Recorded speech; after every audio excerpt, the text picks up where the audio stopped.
welcome back to the MIA campaign for everybody. Once again, I'm going to be the DM for tonight. I'm Jake.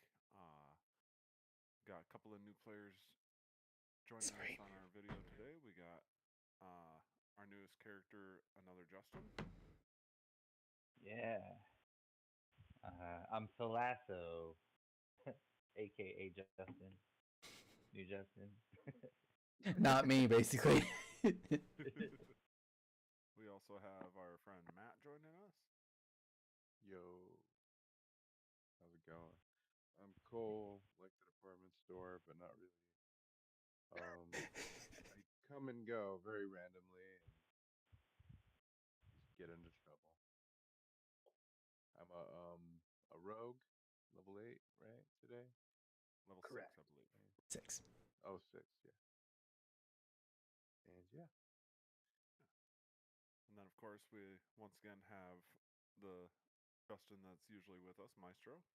How's it going, everybody? I am Alluvia. Our Justin. Yes, our Justin. OG Justin, something like that. I don't know what you want to call it. Maestro for anybody else who doesn't know that name yet. But yeah, I play Alluvia. I'm a little druid.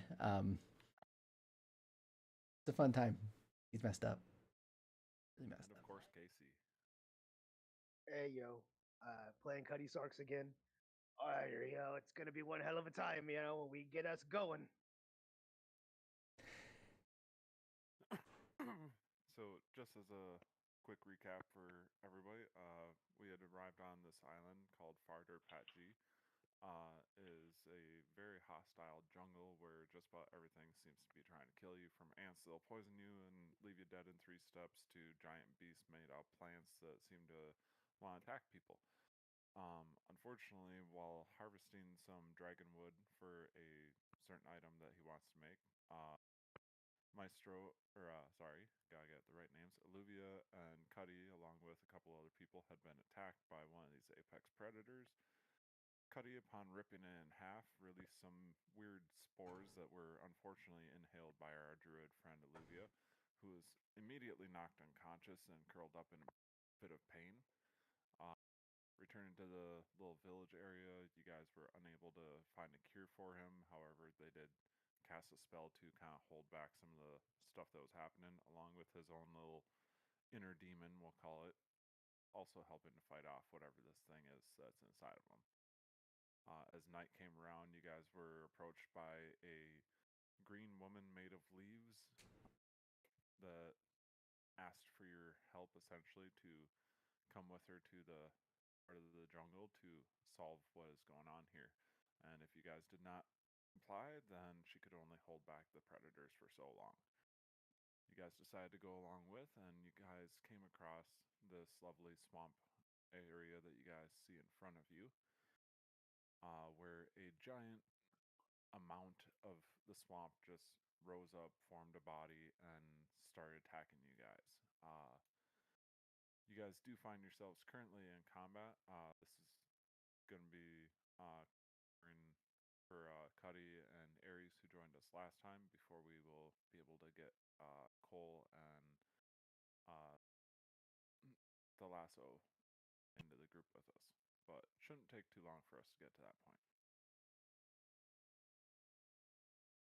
So, we were at the start of the initiative line.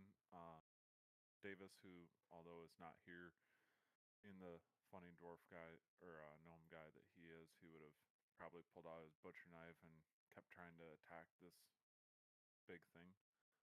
Sorry, butcher knife and also his frying pan. So we'll do. He's got the decorative chef's knife. And he would have did it all while politely enjoying a butterscotch. Right. And due to my horrible rolling, both of his attacks swing wide. This swampy monster seems to be a little bit better at moving around than he imagined. Well, I suppose he does have advantage, so I might as well give those 2 more attacks just to see. We had 2 sets of advantage situations here. Hey! So one of those will hit for sure. Check.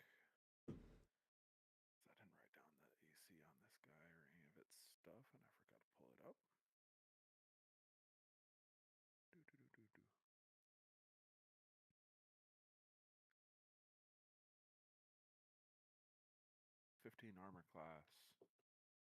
So only one of those strikes is going to hit with the chef's knife. To let out some weird, unfathomable yell as he starts attacking this thing, trying to chop it up for food or something like that. Doesn't do a whole lot of damage, but he will also get to send out one of his random birds is gonna fly and attack.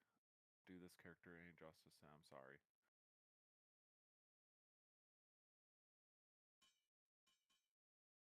It is gonna hit for 6 damage as one of those like big fucking raptor birds just like appears out of nowhere, jumps onto this thing and starts scratching away at it. He does deliver a little bit more damage there. And then with that is going to move on to the Shambling Mountain's turn. It is currently locked on to you, Olivia. According to my notes, you are currently a giant crab. Yes, I am. Because it's the only means of survival I have. You also have a shield spell that's on you from Cuddy. Oh shoot, yeah. And Cuddy, you have disadvantage. I have marked, but I'm not entirely sure why. I don't have any active things marked, but that could be for sure. I was gonna say that wasn't the best note taken on my part, but yeah, this guy is going to. I think I got it disadvantage because I fought that dog thing, the green one that is dead. Oh, that could be it. So I start reading I skills. hit me at some point. Okay, let me find my crab real quick so I know what I'm dealing with here. There it is. This guy is going to do 2 slam attacks. These are both coming at. I am sorry about this, but he is locked onto you, and for a reason there, Olivia. Nope, I completely understand. And my guy's still in the midst of a fever dream, so we can't even tell if this is real. So that's going to be a dirty 20 to hit. Yep. Oh yeah, very good. My AC is lower, courtesy of the crab. Well, this is almost perfect. Oh no. Poetic then. Oh. So it's going to hit you for 2 dive 8 plus 4 on both of these. All right. So that's 15. Oh, okay. I'm still alive First slam. with my crab and. Oh. Second slam hits you for 13. Would you believe me if I told you that you took out exactly the amount of life points I had left with my crab included? Oh no. So as this thing slams down on you, your crab body disappears and you go back into your normal form, but its rooted fists are now slammed into the ground, still on top of you. And as that happens, because you were hit by both of the slam attacks, you are going to be engulfed. The Shambling Mountain engulfs a medium or small creature grappled by it. The engulfed target is blinded, restrained, and unable to breathe, and it must succeed on DC 14 con saving throw at the start of each of my turns. Which I can't even do that. I can't even do that. So you are currently being engulfed by this thing. Oh, great. And as it does start engulfing you like that, it is actually going to like pick you up and start moving away. Cuddy, you are definitely going to have a chance to get an attack in. Pretty much everybody gets an opportunity attack other than Ares. But yeah, it is going to move. I believe I did. With you, it's got 20 feet of movement. That is the dirtiest 20 you've seen all day. 5, 10, 15, 20. And let me do attack 4. You with it. Tony the Tiger gets to do attacks. Yep. Dirty 20 definitely hits for 10 damage. Oh, that's not fair. Can I inspiration reroll that? I still have inspiration from last time I didn't use. Then yes, you can. Okay, awesome. Great. Love it. That's much better. See, that's what it should have been earlier and it moved. Wait. Hold on. Okay, can we just not use the inspiration because apparently I rolled a 23 also. I don't know when that happened. Yeah, Okay. I would say go with the 23 because the 9 wouldn't hit, but then if it would still be an inspiration to take the 23 or 19. Either way, both of them would Okay. hit. Yeah. I just want to save the inspiration for later in case I need it. Okay. Okay, so are you gonna take the 9 for the miss then? Okay. Sorry. Well, okay. Technically, I would have had advantage still, right? Because of the back tactic situation. You know what? Fair enough point. Yeah. That So, definitely work. yeah. Okay. So +3 to whatever this is. 14. I probably should have had disadvantage because of whatever I had disadvantage for. Davis did not manage to hit the thing. But that's 11 damage from the beast. 14 damage from the beast. I did a 3rd level spell for it, so it's a +3 if it's a spell level as well. Makes sense. Alright. And then yes, the disadvantage attack would then miss for Cuddy. That's fair. But with that, Our as slippery the devil. creature starts moving away, it is going to be Cuddy's turn. You do see that it has Alluvia within its grasp as it is now trying to apparently make its way towards that cave entrance. I am going to run up and with my first attack, and use my fisherman's hook.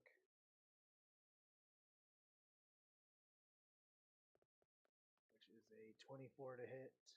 That'll hit. That damage though. Or that hit though. 12 damage. That damage though. And then on my second attack, I'm going to try to hit him with my thing so I can grapple him for one of my wrestling moves. So it'll be an unarmed strike. 18. 18 does hit. That does the flat 5 damage for the unarmed. And then as a bonus action, I'm going to try to bell throw him. Is he what? He's no, he's too big for me to do that to. Never mind. I'm just going to grapple him so he can't move forward. He's like stuck in a grapple with me to stop his progress. Okay. Does he have to make a strength save against your strength check, or? Yeah. All right. He can make strength or acrobat or dexterity versus my strength. Yeah, he's gonna go for strength. Oh, Natural 1 for him. He's a big boy, but you stopped him. The seas be with you in this island jungle. Where you going, big fella? And I just hold on to him. Just kind of lets out a gurgly moan sound. Anything else for you? No, that'll do it for me. All right. That will bring us over to Ares, who I'm pretty sure, being the warlock that she is, she's just going to make 2 Eldritch Blast attacks. Does that sound about right? That sounds right. You want me to roll this for her? Or you gonna do it? Got it. 15 does hit. That's a glancing blow. And she gets the modifier added to the roll, so it's 1d10 plus 3 damage for each of those. nice. That's 10. Right? That was a 13, but cut down a half because it was glancing blow. All right. So yeah,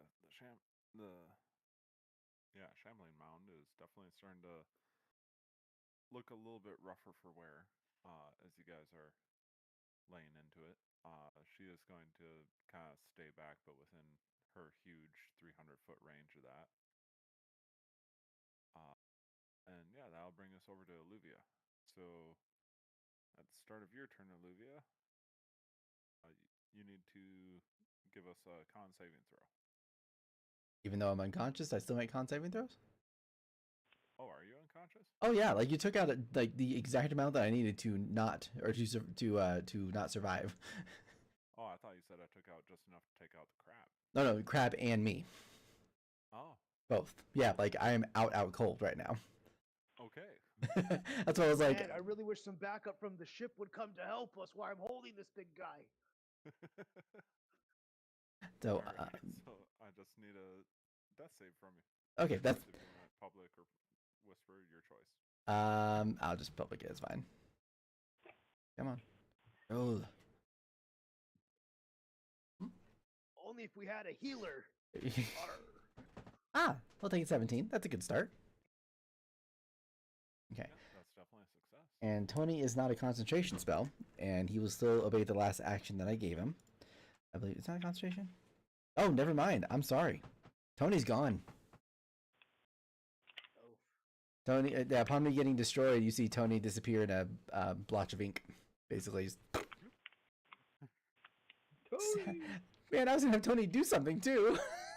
So sad. Okay, cool. That's all I got. Alright.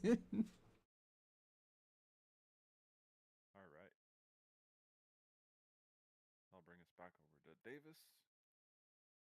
Getting further away now, so he's just going to pull out his longbow and do 2 attacks. That'll definitely hit. They'll definitely hit. Nice. Jesus Christ, he needs to use his fucking bow and arrow more. Yeah, I don't think I've ever seen him actually use his bow. I didn't even know he had a bow. Like that's how I've like played this guy forever, and I've never seen him like didn't even know he even held like much carried, much less used a bow. And then he gets to do 2d6 damage with his birds. This swarms of geese fly in around this creature as he's just loading it with arrows. So he's got 6, 7, and what the hell was that last one that I just rolled?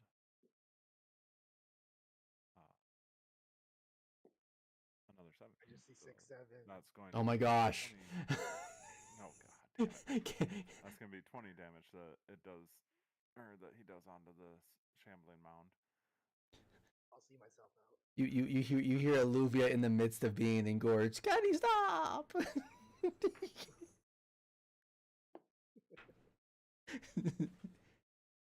It's like there you go. And as it goes on to this thing's turn, it's starting to really look rough and whatever else, but it has a good hold on Alluvia. While you have a good hold on it, Cuddy, do need you to make for me a... I feel like a strength check is what I'm going to need from you on this one. As you feel the creature almost start to shiver and start to come apart within your grasp. 16. You manage to hold on to creature even as it starts to dissemble and it starts to like flow into the ground, into the pool of water as you guys are at the edge here. And it's actually going to start trying to disappear underground. It has one turn currently where it's still restrained, but it's also partially submerged. Is trying to get away from you guys as it's not doing good. My mom told me about this when I was a kid. It's the quicksand. Essentially, at this point, yeah. So that'll bring us over to you, Cuddy. What do you want to do as this thing's trying to flee your grasp? So I want to use my action to try to pull it back out of the hole. Pretty much just like trying to rip it out of the ground as best as possible back into like our reality. Okay. Why don't you give me a athletics check? I like that. I like that a lot. Didn't go as well as I liked, but still okay. 15. 15, not bad. I'm just gonna roll to resist. It does like it feels like it's starting to slip away. Like the vines that you're holding on to are actually starting to come away from the body as it's breaking off different parts to try and submerge itself again. I'll just yell to the rest of the group, "Arr, I can't hold on much longer. It's getting away from me." As pieces kind of snap away from me, and I'm just struggling my best with all my might to stop it from taking Olivia. Hold on, lad.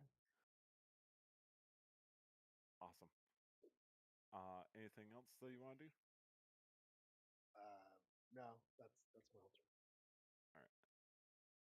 I think Ares is just going to lower her hand and start blasting at this thing really quick. That'll hit. Will not hit. 6 more damage. So, apparently it's getting harder and harder to hit as this thing is moving further and further underground.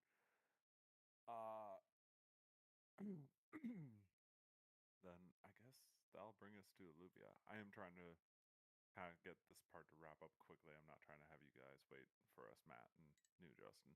Sorry. Pass number 2. It's all good. Awesome. So good to go. That's it for me. All right. Davis has bad eyesight and bad aim at this point, so he is going to come running up. He's got 30 feet of movement, right? 25. Sounds right. Olivia, eat a butterscotch. Oh yeah, he's a 5, dwarf. 10, Does a butterscotch at him? 25. He is going to try and flank him to help you out as far as stopping it from running away.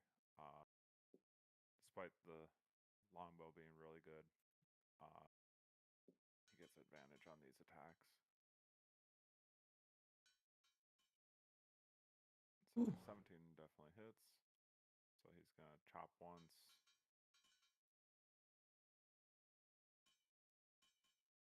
Chop twice into this thing.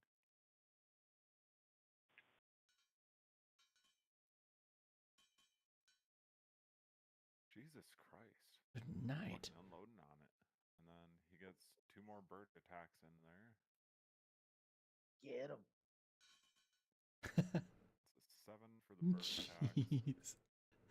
along with 12 there, so that's 19 damage. So as this thing is trying to pull away, he does just like hack it into the last couple of pieces, cutting Alluvia free. The vines rip out of your hands there, Cuddy, but this creature does eventually just disappear and dissipate into pieces of floating vegetation on the water. Do I see Alluvia like come out of it? Yes, Alluvia does end up like the mold and or all the moss and everything just like kind of sifts down, and all of a sudden he comes popping out of it, covered in muck and frog guts and stuff. I'll run over and pick him up as best as possible. And then I have lay on hands, so I can give him 30 healing. Yay. Can I have him reduce that to 24 because that's my max HP? Yes, definitely. I give him 24 healing. There you go. It's like, save some for later. You might need it. I do that. I heal him till he's full of healing. son, no. So, And it just looks like I'm like hugging him, and like my tears are falling on him and healing him as they do. I'm like coughing and dry. Vegeta. Oh my god. No, lad, you can't die on me. Come back, lad. Yeah, I'm just like, Cuddy, too hard. It's like I can hear your voice. I'm trying to wiggle. Loosen up a little, sir. Oh, lad, you're alive. Wonderful. Oh God. It's okay. And I start wiping the tears from my eyes. Put my hand like on your arm because you're holding me up, but then be like, "That's okay, sir. Thank you. I appreciate it." I thought we lost you. You know, I could relate to the feeling. Why does this feel reminiscent of another character? Never mind. Moving on. It's like, yes, I'm good, thank you. Is it? Well, you know, yeah. Can I stand up? Can you put me down? Is that okay? Yeah. I put him down. Thank you. A little wobbly, but I stay standing. All right. So the creature is completely gone. All the remnants of it are quickly left behind.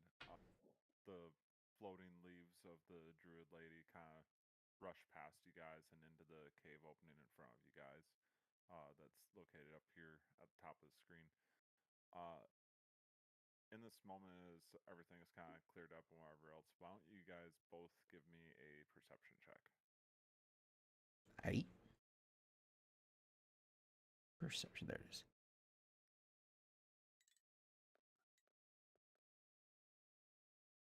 14. 14 will you notice that there's a couple like pieces of boxes and other crates, things like that, that have made their way into this area, little bits of detritus and whatever.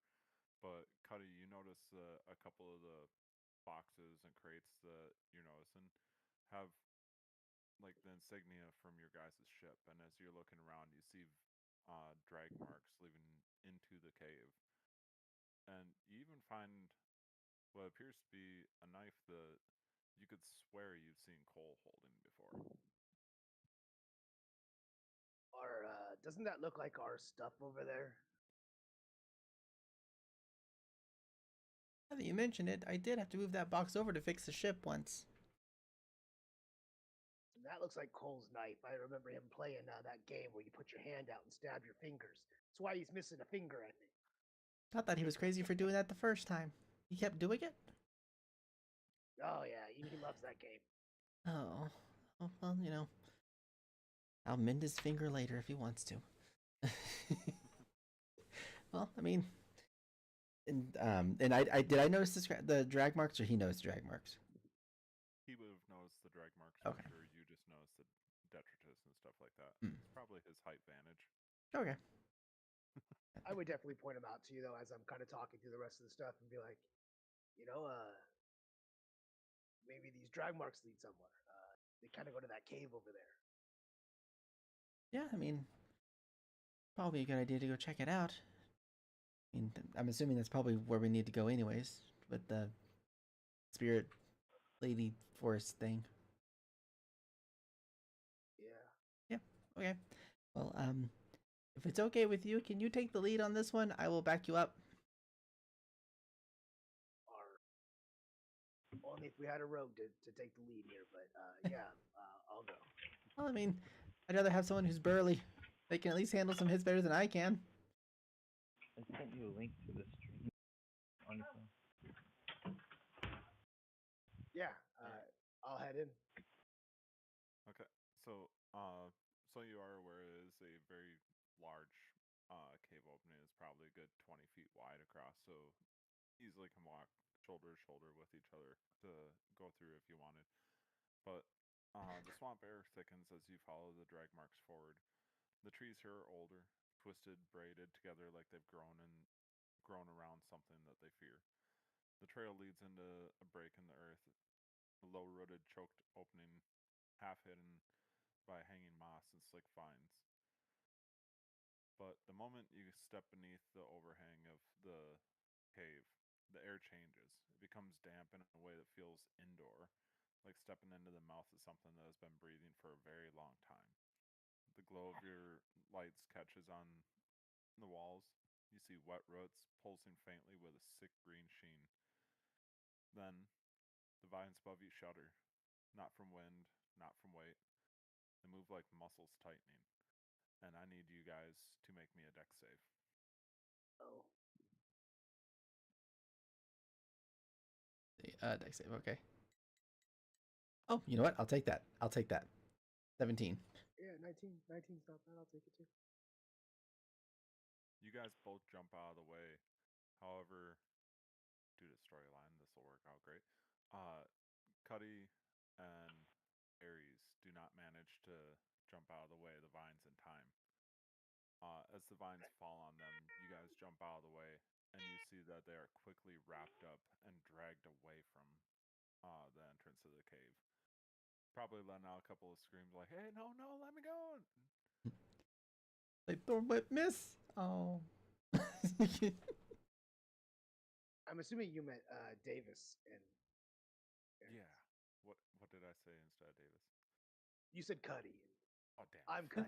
So I was Sir! worried for a second, but I'm pretty sure I saved. Sir! Yes. Sir! Yep. Both Olivia and Cuddy saved. Davis and Aries both find themselves quickly dragged inside of the cave by vines that wrap around them and pull them away. You guys are able to easily follow along behind as more of the vines start to kind of snarl around and retract a little bit, getting ready for the next ambush that they can drop upon.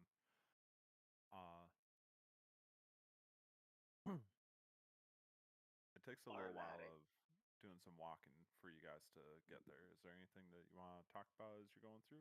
Sorry, didn't mean to interrupt. No, you're good.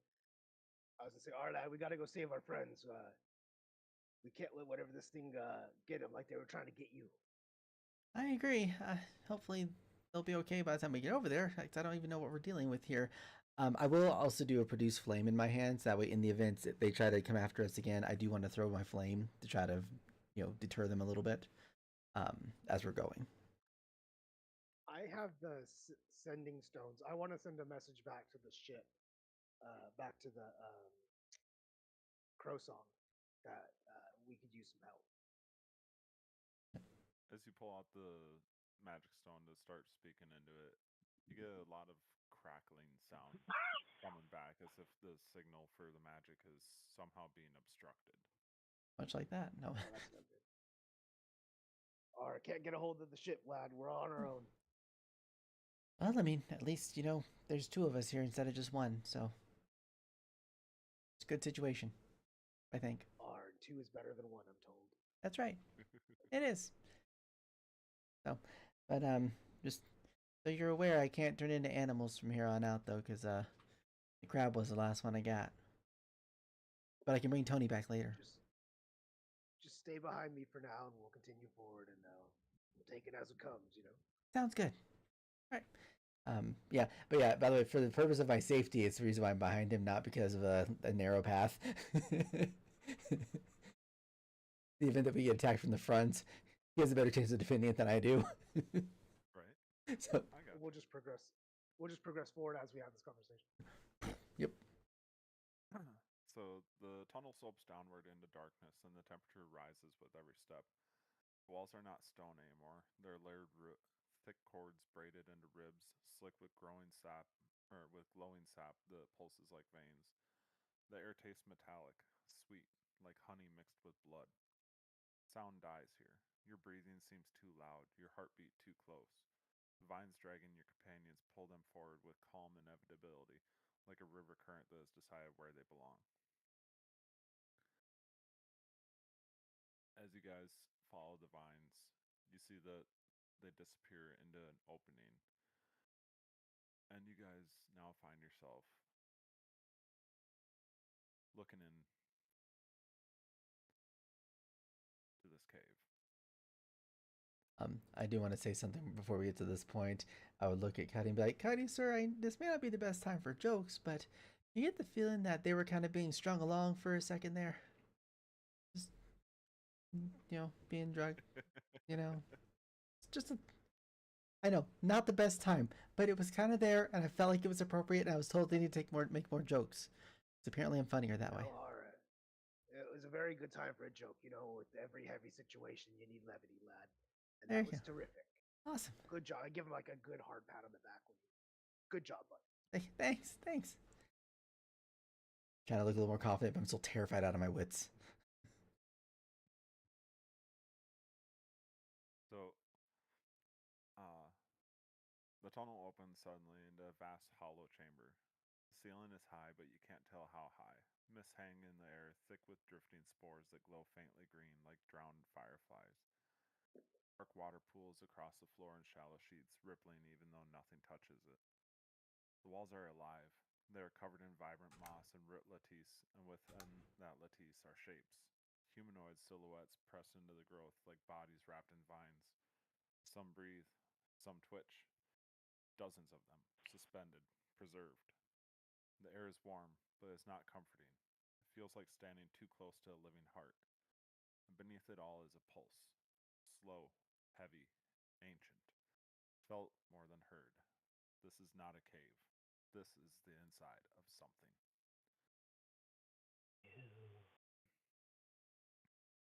Very good description. Yeah. Like, This is where I give credit to AI because I could not come up with half that, but it's so great. yeah. Like, why do I feel icky? Feels very icky. This Olivia is says very that. weird. This is where we're going to be able to finally introduce our other members of Cole and Lasso, along with another figure that you guys recognize from the ship that is also stuck inside the walls, vines. The captain from the ship. So, Captain, it's got you too. Thought he went back to the ship, sir.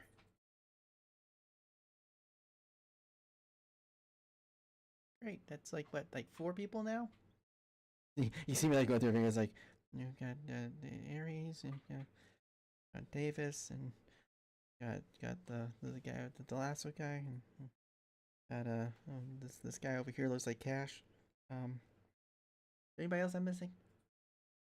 Oh wait, sorry, Captain too. That's 5. 5 out of the dozens of bodies that you see. Like, are we responsible for everybody? Because I get the feeling that we're not gonna have enough arms for this one. Sure.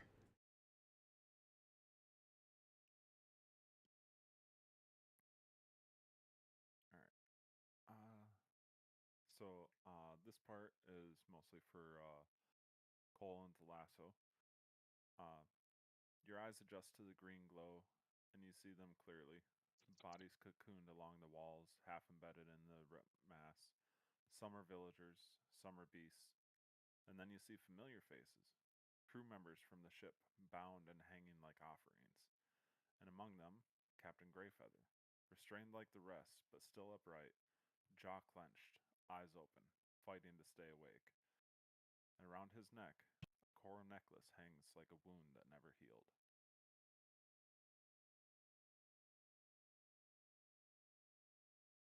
Figure moves through the mist, bare feet in shallow water, silent steps. She is tall, slender, and impossibly still.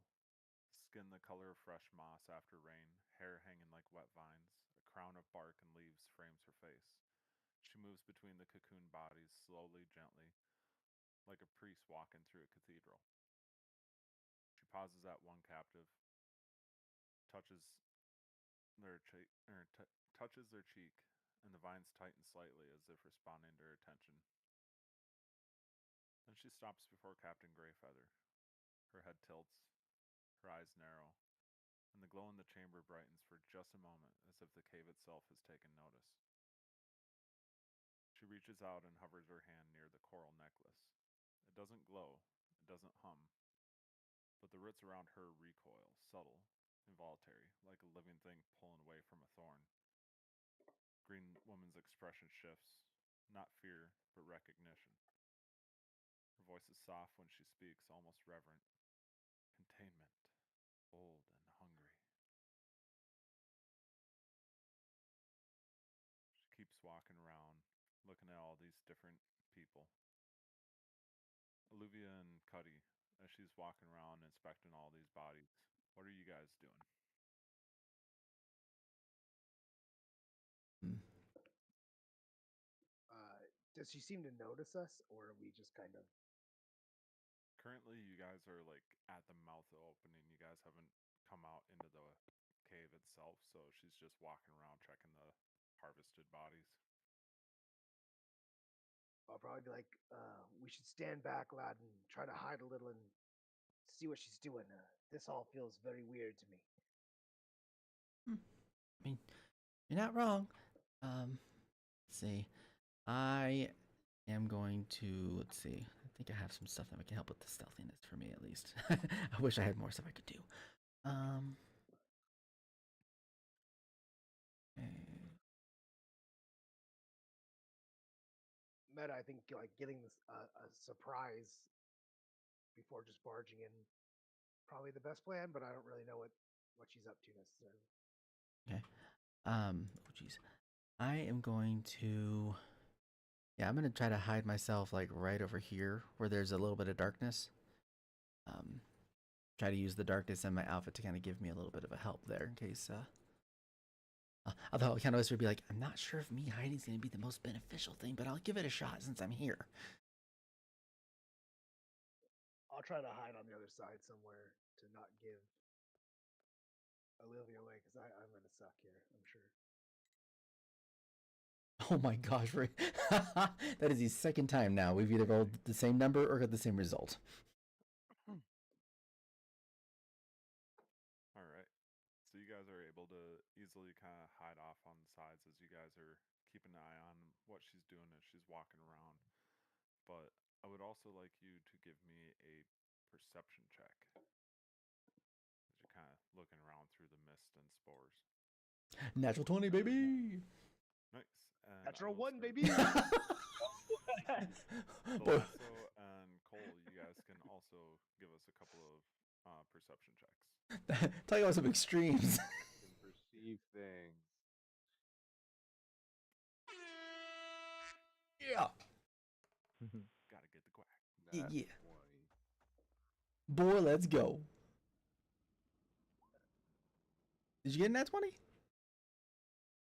I don't know. I rolled a 20. It said B on the dice. I don't know why it didn't show. That up. was an and, I think. The ampersand. Oh yeah, then that'd be a natural 20. Yeah, it's not showing up on roll 20. That's all. Yeah, you got a nat 20 as well. Alright, yeah. Nice. All right. So,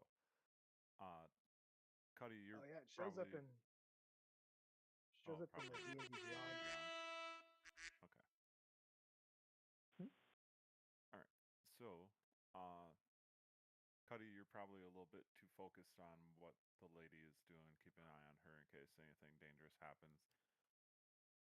The lasso also, as this woman is starting to come walking up towards you as you are bound and gagged against the wall, you can see her getting closer. But Olivia and Cole, both of you notice quite easily that at the center of this chamber rises a towering knot of roots and bark, a mass the size of a small house pulsing slowly like a living lung. Suspended within that mass is a woman. Her body is half human, half root-bound ruin. Vines pierce through her ribs and spine like veins made of wood. Her hair drifts around her in the mist like seaweed. Her face is pale green, cracked like old porcelain. Her eyes are closed, and yet you know she is awake, because the heartbeat beneath your feet grows louder, faster, like something recognizing prey.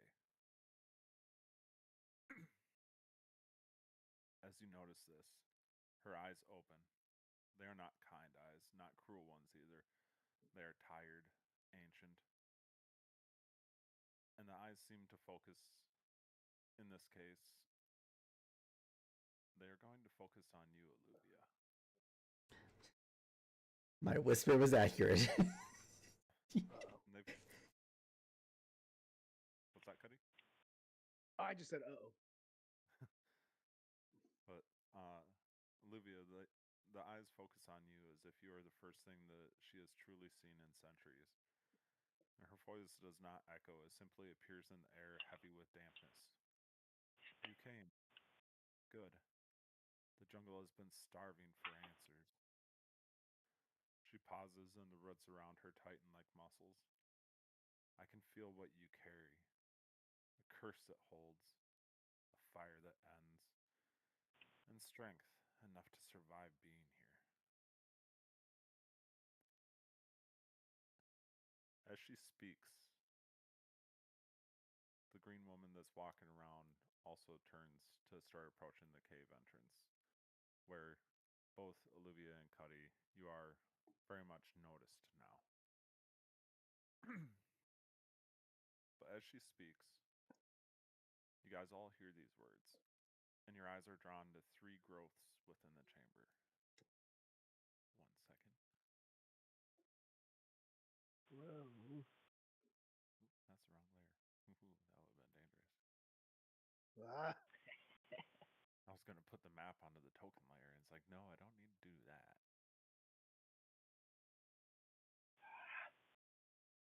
Three massive bulbs of root and moss embedded in the walls like tumors. Each one pulses with the heartbeat. Each one glows a slightly different shade of green. Strange symbols, half arcane, half natural, crawl across them like living tattoos.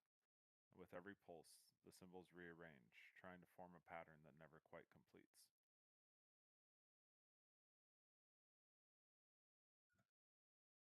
The mother's gaze hardens. The one that's in the inside the central pod here. I have been awake for centuries, held in place by ropes I cannot cut, feeding a spell that does not know the meaning of enough. I tried to stop it, tried to starve it, I tried to die.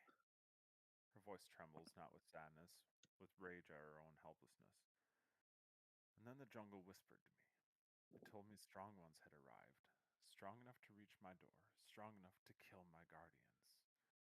So I asked the jungle to bring to you, to bring you. Her eyes narrow. Now, tell me how to end this.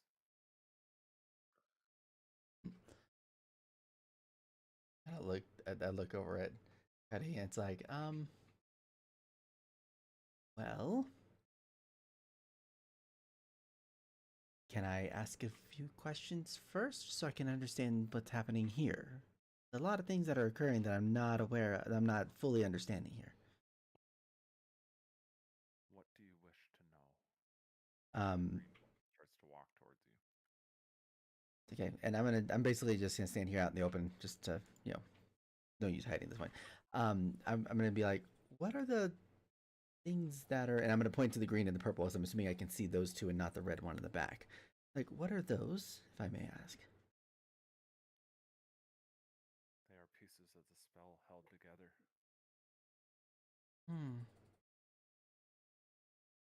Okay. They are also a heart, the life force that controls me. Well, so, do you, if I may ask, just for your perspective here as well, are you looking to get out of this alive? Do you want to die? What are you looking at for yourself in this situation? She cocks her head and regards you silently for a moment. What would you want? Well, quite frankly, if I was in your position, considering I respectfully don't know how old you are, probably better. So you think it's like, maybe saying that out loud's not the best option. Um, let's see. And I kind of like Cuddy. It's like, Cuddy, does any of this stuff? No. Uh-huh. Go ahead. No, you were. Go ahead. You were gonna say something. As you look over me, not knowing the levity of the situation, and be like, "Oh, I mean, the best for us is you give us our friends back. We go home and we forget about all this." I don't think, you know, you got some shit going on here, and I'm not sure what that is. I'll I'll look over at Cuddy, be like, Cuddy, I don't think we're gonna quite get that option because of my situation. Because if we were to leave anyways, I would be the person gone then. Remember the high fever, or the crazy fever dreams and stuff that I'm having? Oh, that's right. Yeah, I think it came from here. Yeah, so, like, So you okay. heal him and then give us all that stuff. I'm laughing. Olivia's not. I'm laughing at that. It's like, okay, well, let's see. So, what do you know how to deal with the three hearts that you're referring to here? You know what it takes to either get them to stop or to be under a temporary suspension, anything like that? It's out kind of a mirthless laugh. If I knew that, I wouldn't still be stuck here. Fair point. And I'm gonna look over. I'm gonna point to the lady who's walking towards us. Like, is she like? Do you control what she does? She is my avatar. Yeah. She is me so that I can be free as this spell will let me be. So basically you control it, or her. Of course. Okay. I control Perfect. Okay, wonderful. If you don't mind, I would like to walk around, and I want to take a look at the things that you have out here and see what I can do. If that's Give me okay. a persuasion check. Okay. Ooh, 11. You see her kind of hardens her gaze against you. I don't think it's safe for one as such as you be left to wander around here. And she kind of starts to go like waving up towards the ceiling above you a little bit, and you kind of hear vines starting to slither around in the mist above you. Like, oh, I mean, not exactly like you're in any danger. You control the entire area, anyways. But okay, fair point. Let's see. Okay, so if based off of any information that I've gathered while we've been dealing with all of this, is there anything? Oh, I should probably make an intelligence or arcana check for this. But is there any information that maybe that I was given earlier that player does not remember at the moment that might help with the situation that was made aware of? Because I mean, I could guess some things, but I'm trying to not do things that are going to be resulting in us fighting immediately. Preferably not. Give me a quick history check. History? Okay. My history's not the Hey, listen, best. if we got friends Oh, here, I could just punch her. natural 20. Nice. You would remember being told that all the apex predators and things like that around here, none of them ever consume the bodies where they're at. They're all dragged away towards the heart of this jungle. You get a very strong feeling that the heart, mentioning some whatever, this is the heart of the jungle where you guys are at, which is why the area is lined with all these bodies. Mhm. You have continuously seen things die, get consumed, and then start regrowing over and over in this place. Mhm.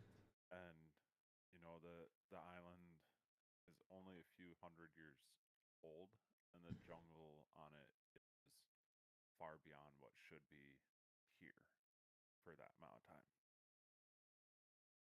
Okay. Let's see. Okay, and by the way, just for my own information, we didn't have any more vine traps on the way in, did we?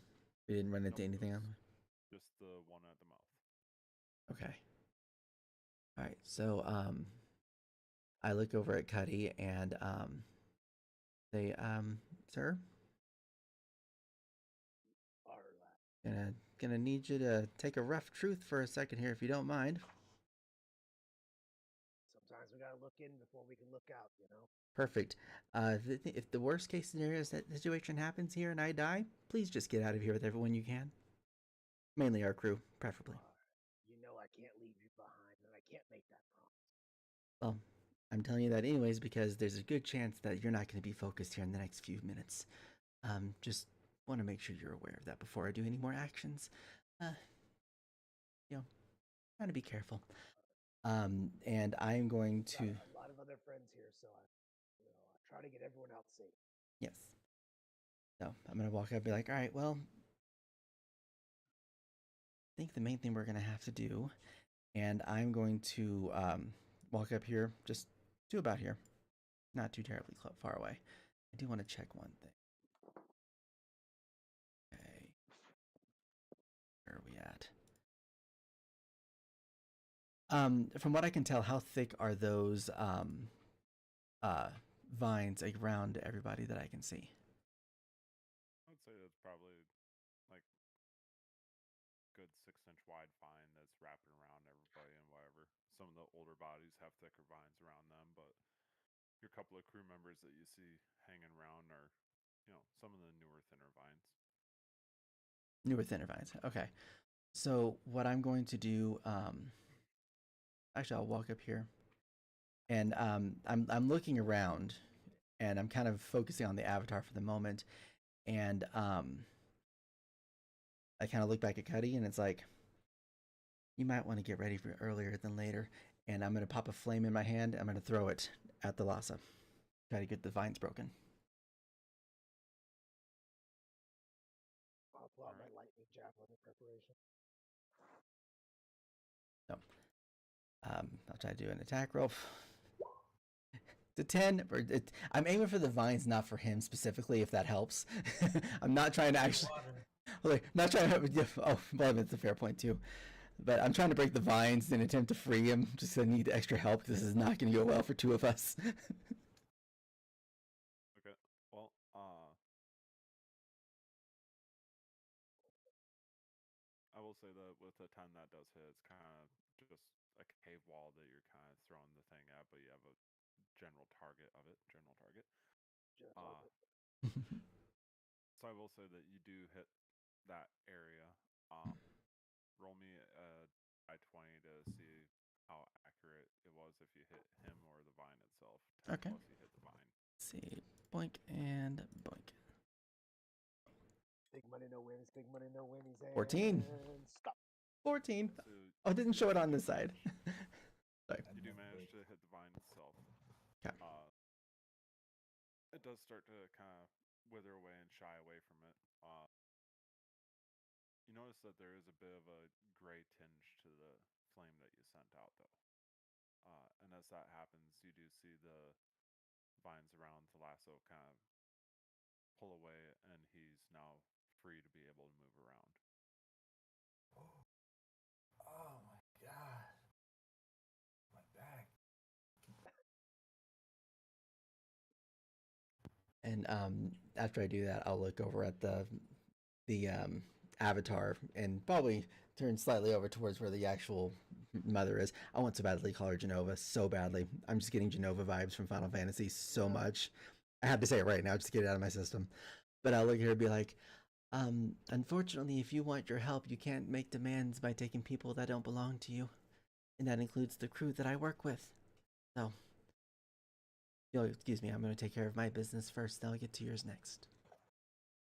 And I'll prepare another flame, but I'm not going to do it just yet. Cue the music. Kind of hear the air in the cave just kind of flush out through the tunnels as she lets out a little sigh.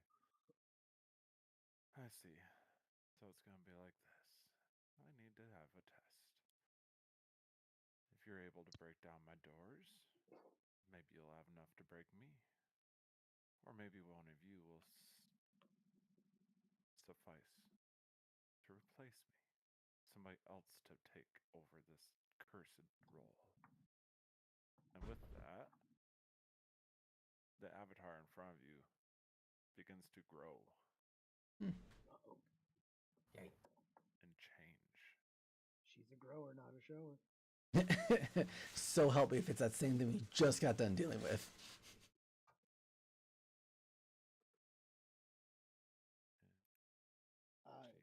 Is Cole still held up by vines? No, as she says this, she says that she's going to test you guys. The vines around Cole do retract, freeing him.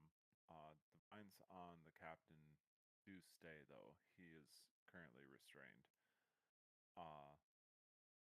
But as You see me just like so ready to throw a javelin at your ass, and like the vines start to disappear away. I go, and stop. but you guys see the avatar starts to grow and change, becoming larger, covered in harder bark areas, more vines, thorns, things of the jungle culminate into a person almost. Now with this, I need everybody to roll initiative Woot woot. and clear out the old stuff. Yay, it worked. 8. Okay, initiative. I forgot to add my turn. Beyond 20 connected.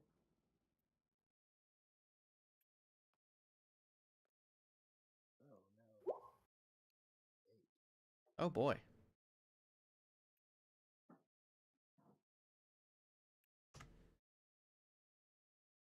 least I'm not starting this shindig.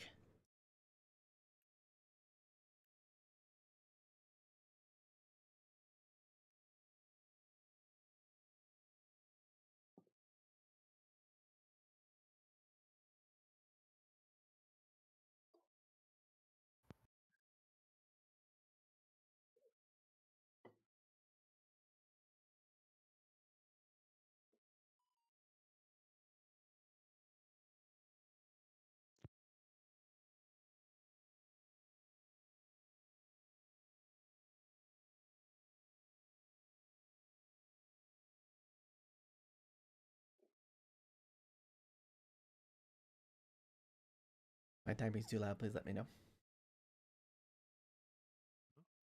You're good on my end. Yeah, I don't hear anything. And I don't think my mic caught it, but I can be wrong. Well, there.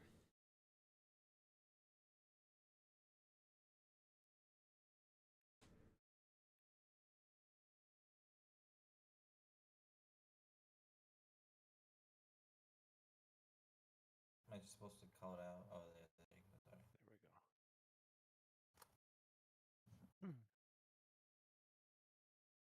Okay.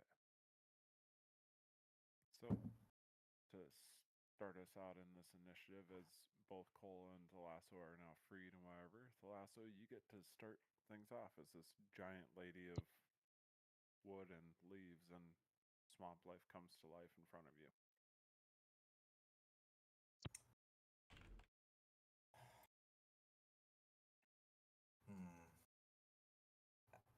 So I heard that entire conversation that was going on between Alluvia and this entity. Yep. All right, so I know that it's controlling that thing. I'm gonna just command it to grovel.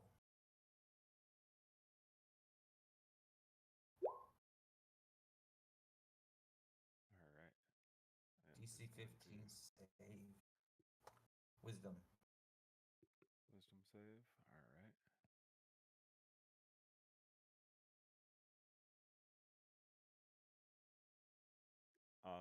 Yeah, the creature does start to kneel down in place of where it's at. You see the eyes on it flashing angrily as it's trying to resist, but it's currently unable to, but it takes a kneeling position in front of Alluvia. All right. As I see it start to give up, I say, "This is not the way. We must find a better way." That's the end of my turn. Give me a persuasion roll.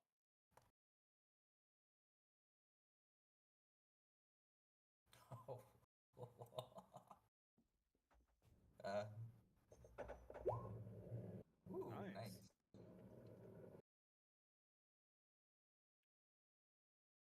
As you say that you need to find a better way, you do hear her voice throughout the chamber still, the voice of the mother, not the avatar. There's always another way. I can think of at least 2 ways for this to end. You all die and feed me more. You kill me, and the jungle dies with me. I'm sure there's something else, but as far as I know, that's all I've tried, and it's all that's left for me.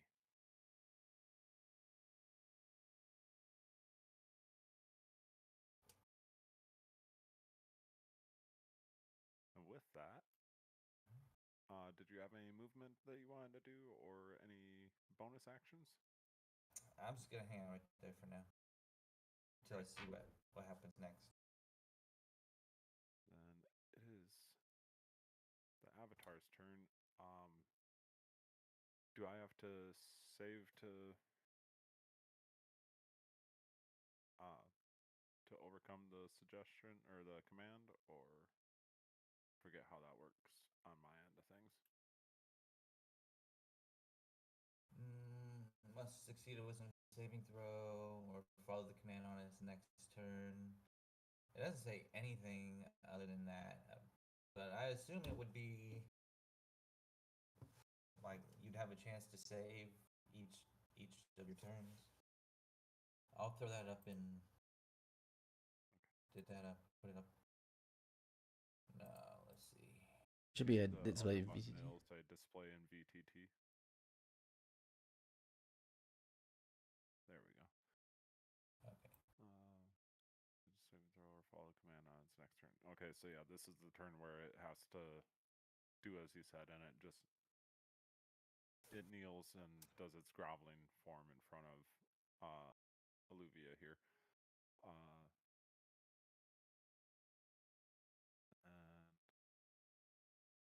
She closed off those entrances, or the Looks like- entrance we came in. nope. As far as you can tell, all the path that they came through down on the bottom of the screen is still open for you guys to run through if you so wish. But yes, the target falls prone and then ends its turn, is what it says for grovel. So yeah. So then that brings us over to Alluvia. You have this giant or large creature in front of you that is now currently prone. Okay. Let's see. Ooh, trying to think about what I want to do here. Okay. Is the I'm assuming that the stuff that I'm dealing with, the sickness I was dealing with beforehand, still in my system, but not like crazy active like it was earlier. Correct. Okay, so then what I will do is I'm going to take advantage of the moment, and I'm going to move around. Let's see, I have 25 feet, I believe, movement. Yes, I do. So 1, 2, 3, 4. And I'm going to I'm going to walk by it while she's groveling. I'm going to breathe on my hands, kind of whisper something. My hands are going to go turn into claws. I'm going to do primal savagery on. I'm going to see if anything happens to this thing at the moment. On the green thing? thing. I was like, I want to say heart, but I don't know if it's a heart because it was like we alluded towards that. So I was like, maybe.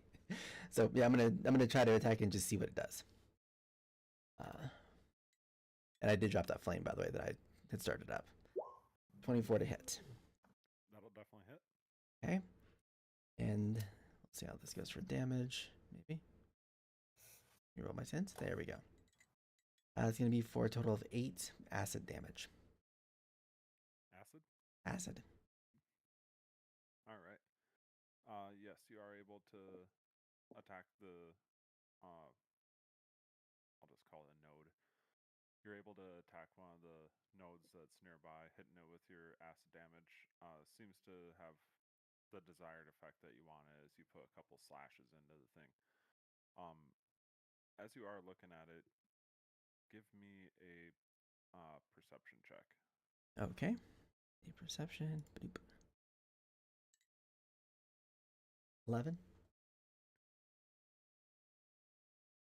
You notice that some of the vines and like the leafy vein bits and whatever else that are running through this green node, on occasion they almost seem to form a symbol that you could recognize before squirming away again.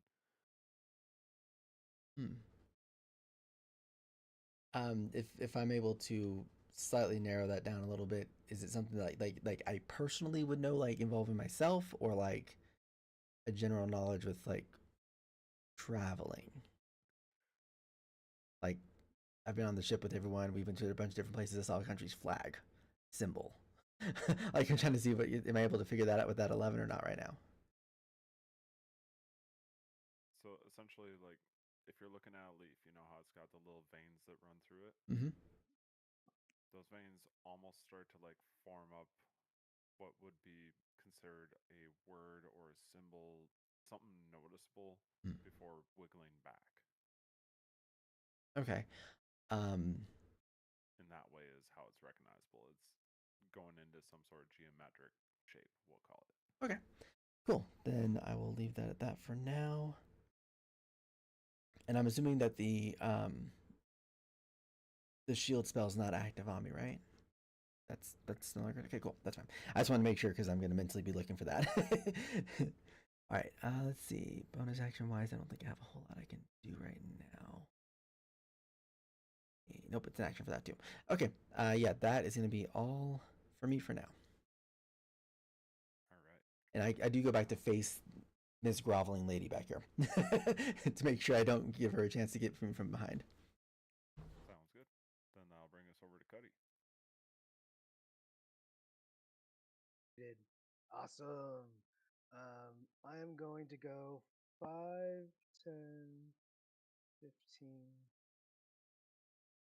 here, and that puts Alluvia within 60 feet of me.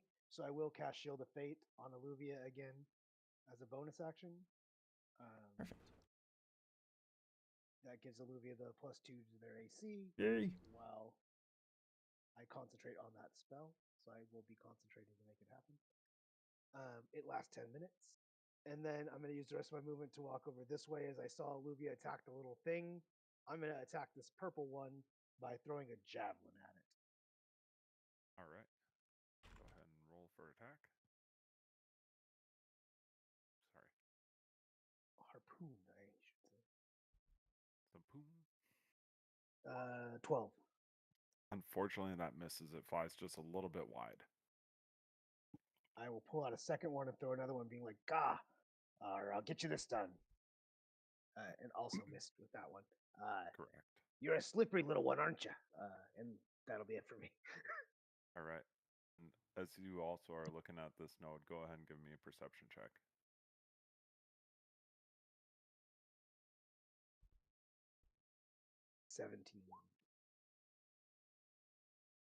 You do recognize a couple of this like veiny kind of twitchies and things like that. And it almost seems to be forming up like a symbol needed for a spell. In fact, multiple areas seem to form up like a line of a spell, and then it dissipates, goes back to being regular little squirming veins, and then starts reforming before collapsing again. Or I think this is some sort of summoning circle. I yell to everybody as I take that information in. All right. And that will bring us over to Cole. You've been freed from the vines that were on the wall. You do see Captain Greyfeather is stuck against one of the walls, still being bound, and one of the red nodes is in front of you. What would you like to do? All right, I'm gonna be a coward because I've been stuck in binds for I don't know how long, and I have no idea what's happening. Um, and I'm gonna use my movement, and I'm gonna come back into the trees and the vines right here. I'm gonna try and use hide and just kind of hide back here for now, and then We'll I'm say just gonna end my. as you Cool. like Go ahead. start feeling against the wall to find a place to hide, you do come into contact with a rock wall shortly beyond, probably like up to your elbow in vines, but the vines are all still squirming and wiggling. You can try and hide in them, but you might find yourself restrained again. I see. Okay. Dang. I'm gonna realize that, and I'm gonna use the rest of my movement to come out, and I'm gonna shoot this thing with my short bow.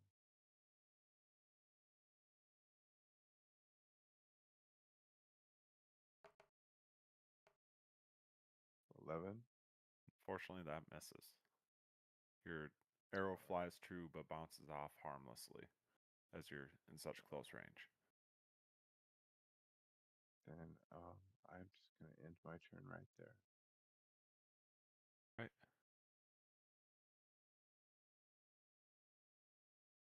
As this is happening, Olivia, you're attacking that green node. You suddenly hear a noise coming from the creature behind you. And The green thing or the lady? technically the lady. Okay, So, cool. like, as you're attacking the green thing, you hear noise, which kind of makes you turn back towards the lady, where you suddenly see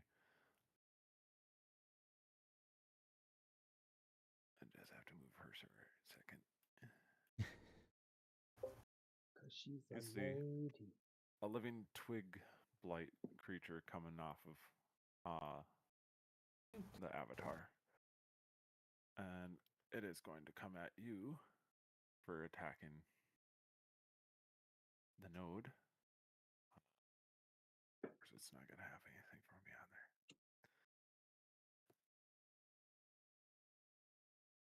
Hang on, D&D Beyond Twig Blight.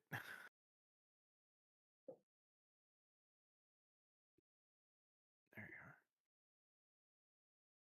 It is going to come at you with a couple of sharpened ends of its twigs scraping at you. It is going to roll a 19 to hit. Oh man, that hits. What? It was an 18. For a total of Sorry, go ahead. for a total of 3 piercing damage as this thing just like kind of clambers off of the avatar and starts swiping at you. Okay. For the record, with that Shield of Faith, dude, it's 18. Nice. That's what I was like, dang it, man. And then after that, Cuddy, you see another one of those creatures coming out of the woodwork of the central area. Blimey little And bastards they are. it's going to come up on you and swipe with its sharpened stick claws. That is a dirty 20 to hit. Dirty 20 hits for sure. That is going to be for 4 damage. 4 damage does hurt for sure. And it kind of lets out like a little Groodish sound, not actually words, just it swipes at you as it does, like creaking wood. If it ain't Pinocchio attacking me. And at initiative 20, it is going to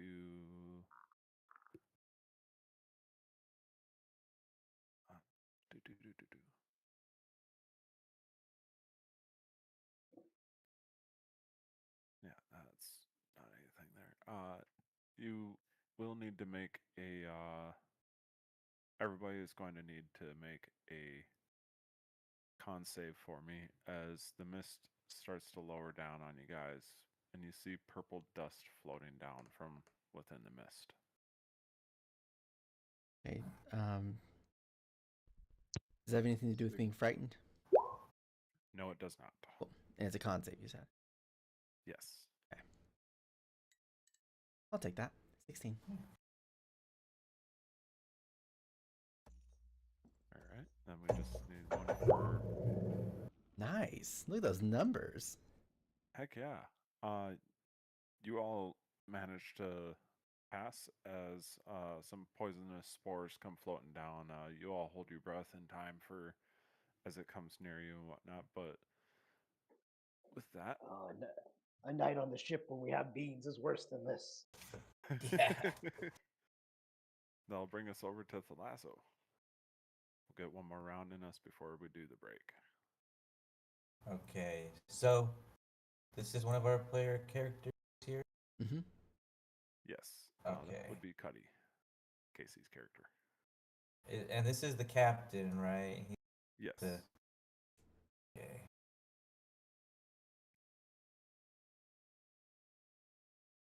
I think if I move here, everyone's within 30 feet of me, correct?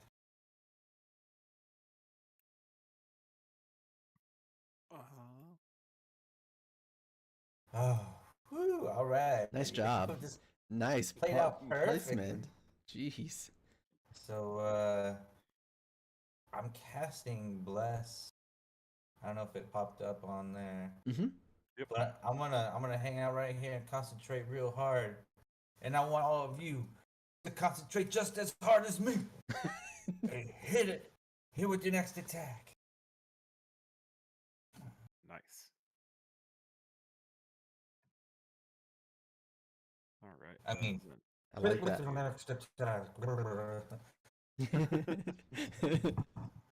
Any bonus actions for you?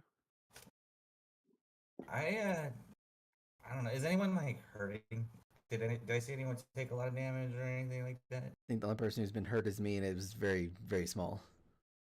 Okay. Cuddy also got a little swipe. Okay. Yeah, I'm still pretty good though. I'm not too bad. Yeah. I'm All right, bleeding no, a bit. but not too It's all good. End of turn. All right. Then that'll bring us over to the Avatar. She is going to spend her half her movement to stand up from her prone position that you had her stuck in. What the hell do I? Oh, that makes sense. Well, you see something on GM layer and it makes no sense. It's like, oh yeah, that's what it was. It was something I hid because it was her other form. Yeah, she's going to rise up and she's going to slam down on you there, Alluvia. Okay.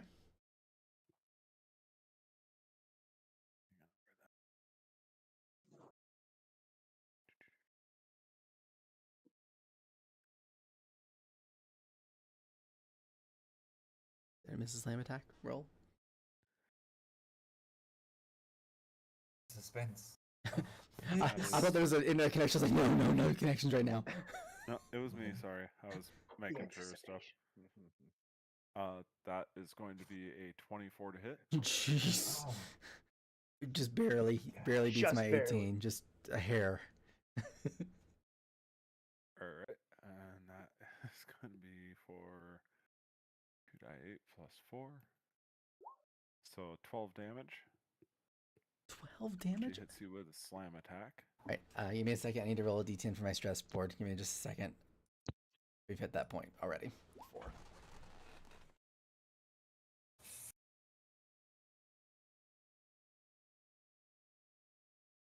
Alright.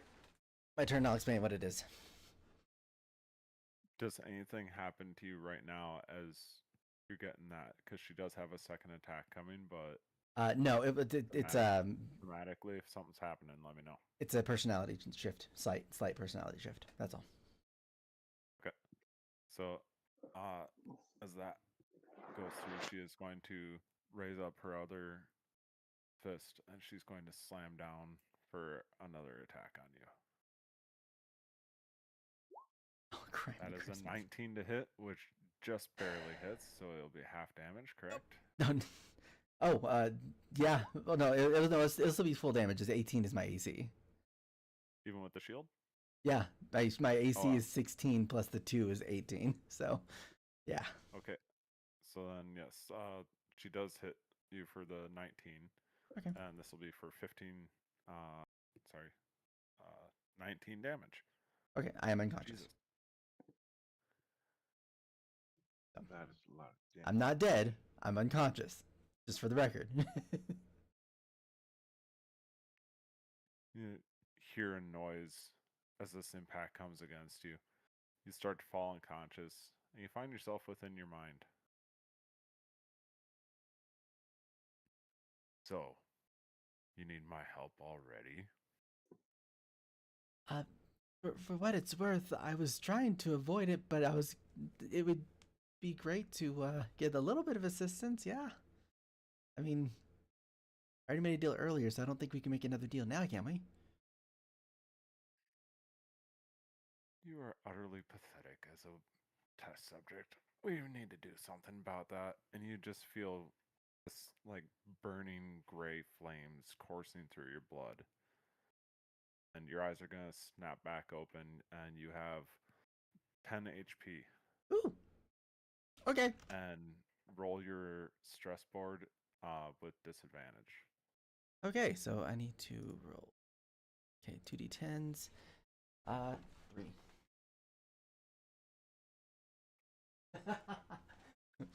Okay, well, I gotta roll it again later at disadvantage because it's another stress roll part of disadvantage. Do you want me to roll it again just in case?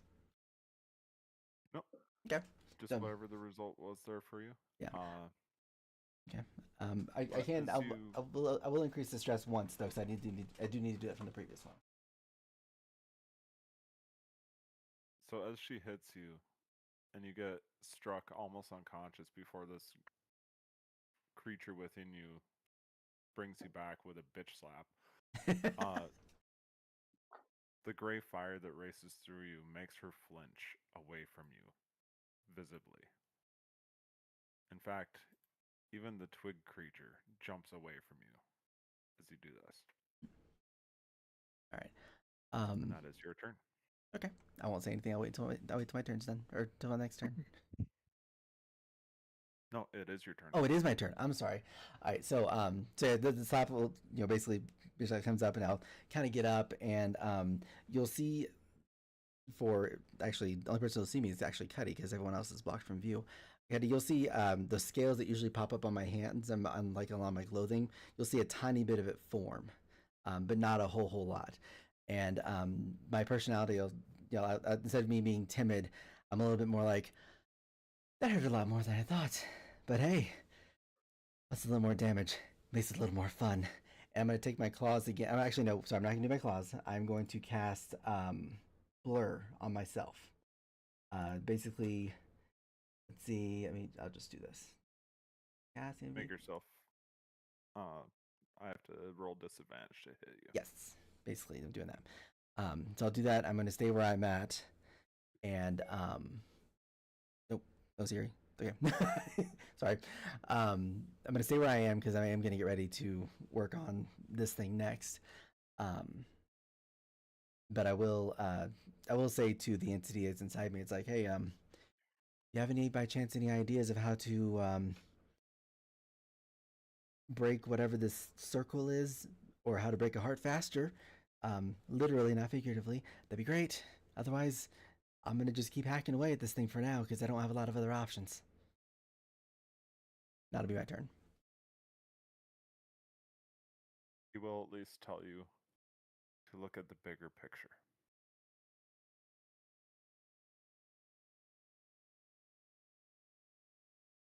Okay.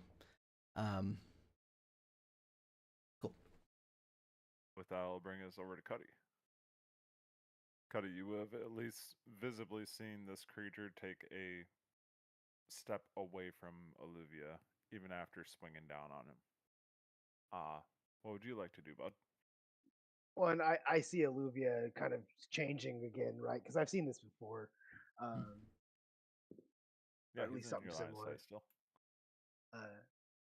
I'll see him. I'll be like, "Oh, the lad's losing it again." And as I do, I'm gonna fisherman hook the little wood sprite thing in front of me, and then try to unarmed strike it and suplex it. All right. Go ahead and roll some attacks. So for the initial strike with my hook, it's a 24 to hit. Yeah, that'll definitely hit. That is 14 damage. How do you Then I want to do use it an with this unarmed. one? Oh, okay. I just grab him with my fisherman hook and like pick him up in the air and just slam him to the ground as he kind of shatters into pieces like of wood on the ground. That's almost the most pitiful screech before it just turns into wood dust. I am Groot. Sorry. I'm gonna run up to the one that is trying to attack Alluvia, the other little sprite thing, putting myself in like but try to put myself as best I can with my movement speed between this lady and Alluvia, and then I'm gonna unarmed strike him and try to suplex him. Then To the other little twig thing? My Yeah. gosh, the same number. All right. That's Yeah, 24 to hit. It's 5 damage for my unarmed strike, and How it do you has to want to beat do it? me. Oh my Oh, okay. gosh. Well, I was gonna suplex it anyway. So as I run up, I grab it by like its scrap of like the back of its neck. I pick it up, I put it in a suplex, hold it up in the air. I turn to her so she could see me holding this thing up in the air, and then I just suplex the shit out of it until it scatters into pieces. Awesome. You're next. Like, I give her like time to see him hanging his legs up in the air and shit. Like really, really showboat it up. And that'll be it for me. All right. And that'll bring us over to Cole. All right. What would you like to do there, bud? Seeing as I just saw Cuddy slash away a couple of these things, I'm feeling inspired, and I'm gonna pull out my short sword and just kind of do a running strike. Just kind of run up, like blades kind of low to the ground. I'm just gonna swipe upward and see if that happens. Hell yeah. And you get an extra D4 too. Don't forget, I'm concentrating. Oh shit. It's 25 plus an extra D4. That'll definitely hit. Okay. I guess I'll do my attack then.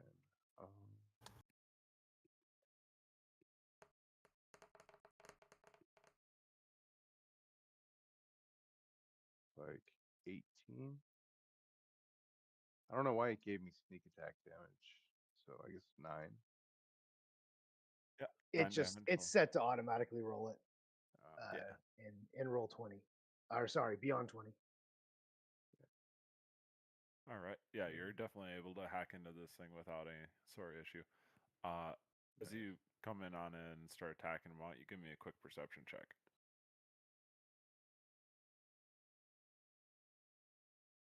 Perception. 29.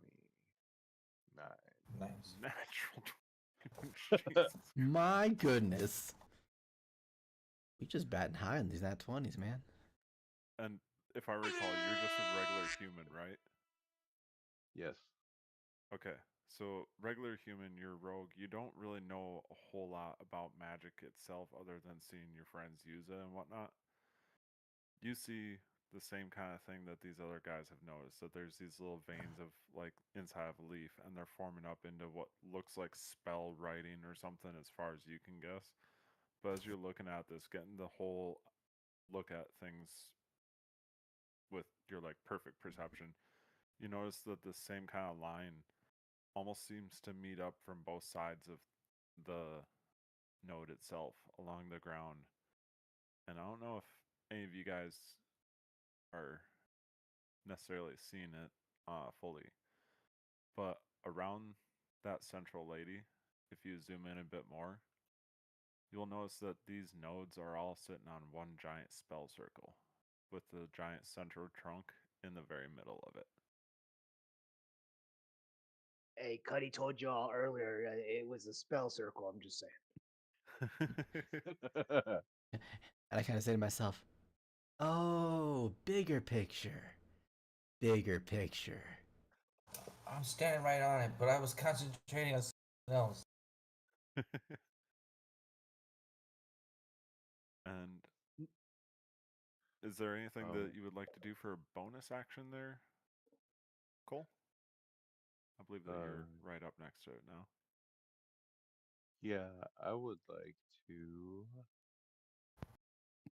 use cunning action and disengage and just kind of step away from it. And I'll end my turn right there. Sounds good. And with that, almost perfectly, that is going to put us at the very top of initiative, where we can go ahead and take our break at now. So we can step out for 10 minutes or whatever we need and meet back in a little bit if you guys are ready for that.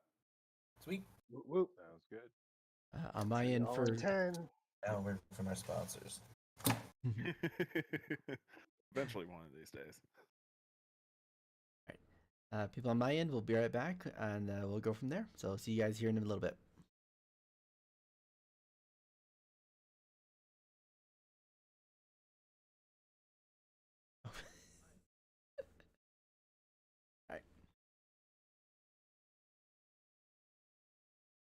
Let me hydrate real quick and I'll do that. Then I'll step away. Give me just a second. I've hydrated. Let me stretch real quick. I know Ocean's not here for me for enforcing that, but I'll hold it accountable. Okay. All right. So see you guys in about 10 minutes. We won't be very long.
I am back. I'm keeping it on BRB for now, just because no one else is ready yet. So we're gonna leave it at that for now. Yes, I hydrated and stretched on my end, guys. Don't worry. Oh, I wanted to ask for I want to mute myself stream real quick, guys.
and go. All right. Welcome back, everybody. So, we find ourselves in the middle of combat against the giant avatar of the Mother of the Jungle. Meanwhile, these three nodes around the central figure appear to be parts of the spell circle that is glowing on the ground. All of you have kind of put together little pieces of that bit by bit. Do that with what do with that what you will. You guys are at the top of initiative. If there's anything you want to discuss before continue on, go right ahead. Yes, Olivia, how are you doing? Couldn't be better. I mean, do I see you? I got a pretty good uh eyesight. Do you hurting? I am. Yes. Player is saying yes. I am hurting. All right. I have that concentration spell going. If I cast Cure Wounds, will it kill that concentration spell? No, it's only if it's another concentration spell that would cancel it out. Yep. All right. Well, guess what? I'm gonna do the right thing and heal up my crew member. What a great guy. It's nice to have a doc on the ship. Yeah, where are you? I don't know the or the icons yet. Oh, He is this one. yeah, on the Okay, furthest left. Okay, well you're in reach, so 30, or I'm just gonna hang out right here. I'm gonna touch you. Do I have permission to touch you? Keep it at the back or the shoulder. Yes. Do you want to Consent roll? is important. Do you want to roll your healing dice, or you want me to roll them? Oh, go ahead and roll it. If I usually prefer the caster to roll it. Okay. I should also rephrase my No. answer. Shoulders only. There you go. Ooh, wow. Jesus Christ. Wow. Why did it roll so much? Because you did that seems third level. ridiculous. You did Yeah, third I level. did? third level. Yeah, you did third level. No, I clicked on first level. You might want to just roll it yourself. Disregard If that. you want to re-click that and try and do the first one, and you can clear out that spell slot so that it's still open for you. It doesn't. It says that I did a first level spell. That's so weird. I wish I could send you a screen capture. 2d8 plus 7. How about we'll just do this? There it goes. 14. There we go. Okay, that's perfect. I hit the cast button and it went ham, but I swear I hit that first level button because my character sheet, I have it in like a sliver, and so I can only see my first level spells right now. Oh, weird. Weird. You healed me for exactly what I needed to be full health. Like exactly. Beautiful. Yeah, nice job. Nice. Happy Like- to be of service. Like so refreshing. End of my turn. All right. That is going to bring us over to the Avatar. The Avatar is now a bit wary of Olivia, at least, and sees Cuddy right here. She is going to lash out with a vine at you. I need you to make a. Well, first, let's make an attack roll to see if the vine hits you, Cuddy. Natural 1 is not going to hit. Just misses. Uh, so she does like a forward swipe with one of the arms that she has, almost turns it into a vine. Then she tries to follow through. Oh my god, no. She's just flailing wildly as she's backing away from Olivia. She's going to move another 10 feet so that she's still within melee range of you, Cuddy, but she's visibly moving away from Olivia. And that is going to be it for her this turn. Olivia, what would you like to do? So I don't think I heard the answer to this earlier. If I didn't ask it earlier, it's also on me. Did that acid damage seem to have any adverse reactions? Like, did it seem like it didn't quite have enough punch, or like, did it seem like it did regular amount of damage? Just out of curiosity, to see if waste my time or not. It seemed regular. Regular. Okay. Cool. Cool. Cool. All right. So I'm kind of okay. So that leaves me a second option then. See. 1 second. I have to be careful with what I do next because I now got somebody here with me.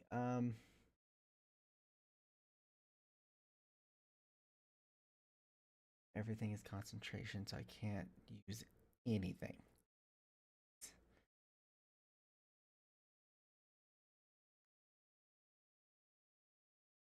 And what type of damage did that little guy deal to me earlier, by the way? Piercing. Okay, so it didn't have any type of elemental damage of any sort. Okay, Nope. cool. Well then, I was going to do another spell. I can't do another. Well, I can do primal savagery, I guess. So yeah, I'm gonna rinse and repeat on the. Well, actually, you know what? Looking down, I want to look at the circle that's connecting this. Okay. Does the circle like look like it's etched into the ground itself, or is it like how does it look like it's structured on the ground? I can make a It looks perception or like, investigation. Yeah. just looking at it, the floor of this entire area is all like almost a vine covered floor. It's been firmly packed together and everything else. And the words seem to glow from underneath the vine. The ring and everything else, it almost seems to come up from underneath everything. Hmm. Okay, and the ground, is it by chance watery? It Like, is a little bit watery. okay, so there's moisture on the ground. Okay. Yeah, like if you're looking at the map, like over here, there's a Mhm. couple of water pond areas where things have pooled up a little bit. But as you get more towards the center, it's a little bit higher raised ground and has the almost tree trunk growth surrounding the actual woman herself. Okay. The kind of double check one thing here.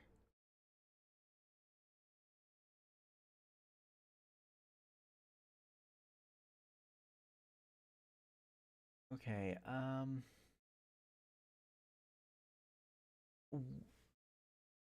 Okay, I'm not sure. I'm gonna ask you your ruling on this because this could be something that could be helpful, or it could be something that could be a waste of time. I have freedom of the waves. Um, what I would like to try to do is kind of do like a water, like almost like a watery tornado, like what you'd see sometimes on the surface. Um, there's a name for it. I know they have another name for it, but I cannot think of what it is. And it's not hurricane, but Typhoon. A whirlpool? Sharknado? well, like a tornado that's made of water that's on the surface. It's not. It doesn't go. It doesn't. It Tornado. there's a name. There's a name for one, and I cannot think of what it's called. But there's one of those. But I want to try to do that towards the avatar. Typhoon? Do like a whirlpool. Yeah, let me look this up real quick. Hang on. Shark volcano.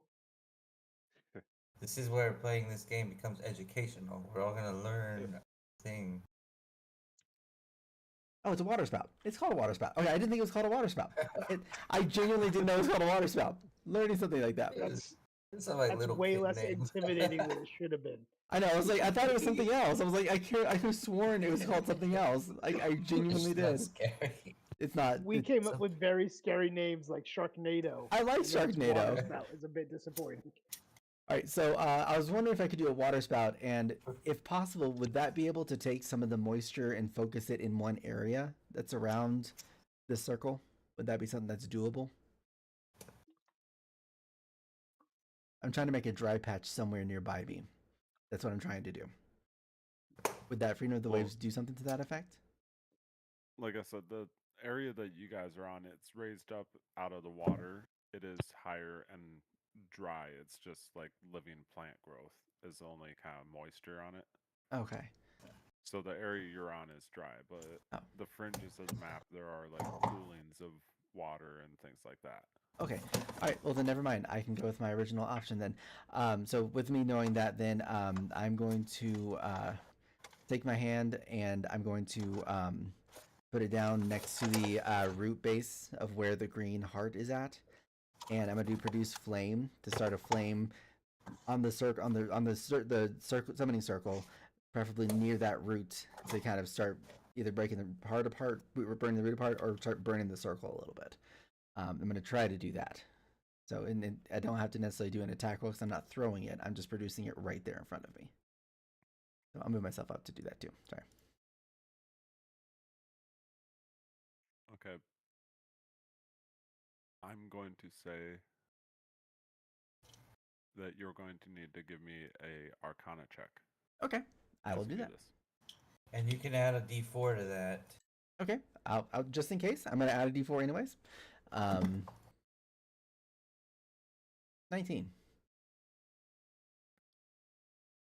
As you reach down to do this, produce flame on the spell circle itself, the Mhm. area of it, you do feel like the vines and things like that start to wither away, covering the area where the initial spell is written.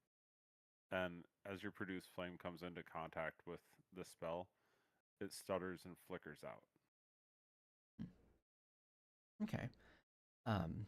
Talikin's like, well, I mean, at least I can see the ground. Gotta count for something. All right, and that's all I'm gonna do for the moment. We'll come back later with more ideas. Okay. Then I'll bring us over to Cuddy. R. I am gonna run up. Well, I don't have to run up. I'm still within 5 feet of her, so I'm gonna attack this lady here. She is a large creature, would you say? Yes. Okay, so this is possibly going to work. I'm going to make my first attack as a hook attack against her for 16 to hit. That'll hit. That's going to do 10 damage. And then I'm going to try to get her with an unarmed strike. Oh, it's only a 10. That one will not hit. As you go to strike against her, you can just come in contact with some very hard bark. Yeah, that's going to be it for me then, as I'll stand my ground against her.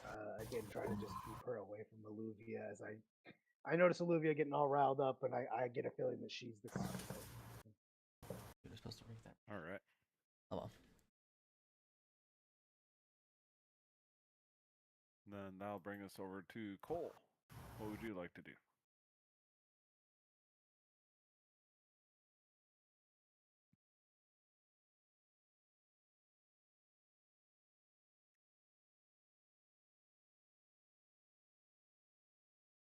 I think he might be muted. I think so. He is rolling for something. Sorry.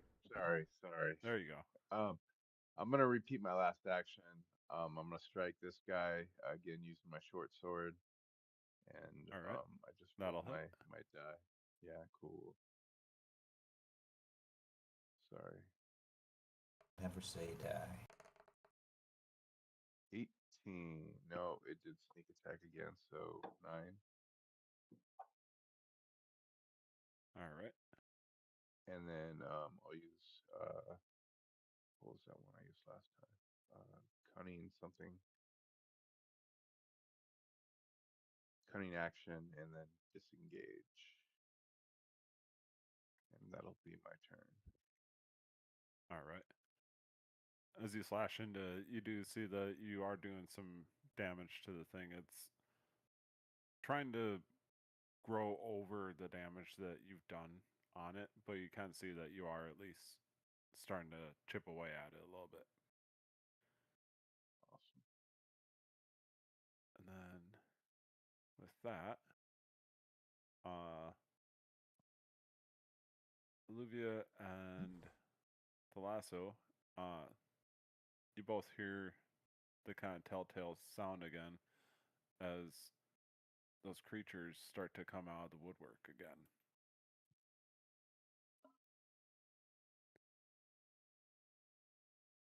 almost like they're trying to defend against what you're doing. It's going to move over here, kind of like right up next to the node and stuff. One is going to go for you, Thalasso, and one is going to go for you, Olivia. On. It's a disadvantage for me. Okay.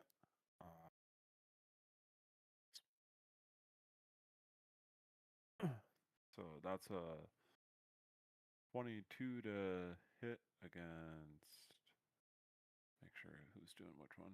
It doesn't matter. It hits anyway. Yeah. Well, no, I feel because like if that's gonna it's hit everyone. this one's against Alluvia, so this one's disadvantaged, so I have to roll one more. Yeah, that's only an 11, so that's not gonna hit. Perfect. And then against the lasso, we have a dirty 20, which will definitely hit. And that's going to be for 3 damage onto you as this thing pierces you a little bit with its little tiny twig fingers and starts trying to scratch you and keep you away from this green node and the spell circle itself.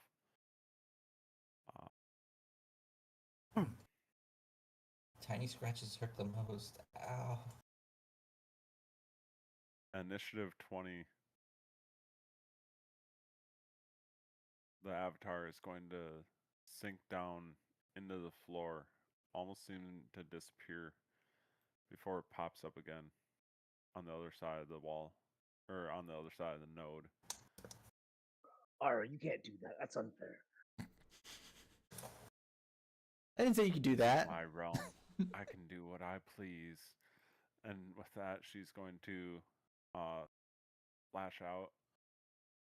Gotta move over one. She's going to lash out at Thalasso, who's Good currently choice. working to fight against her. It's just with a vine that she's swinging.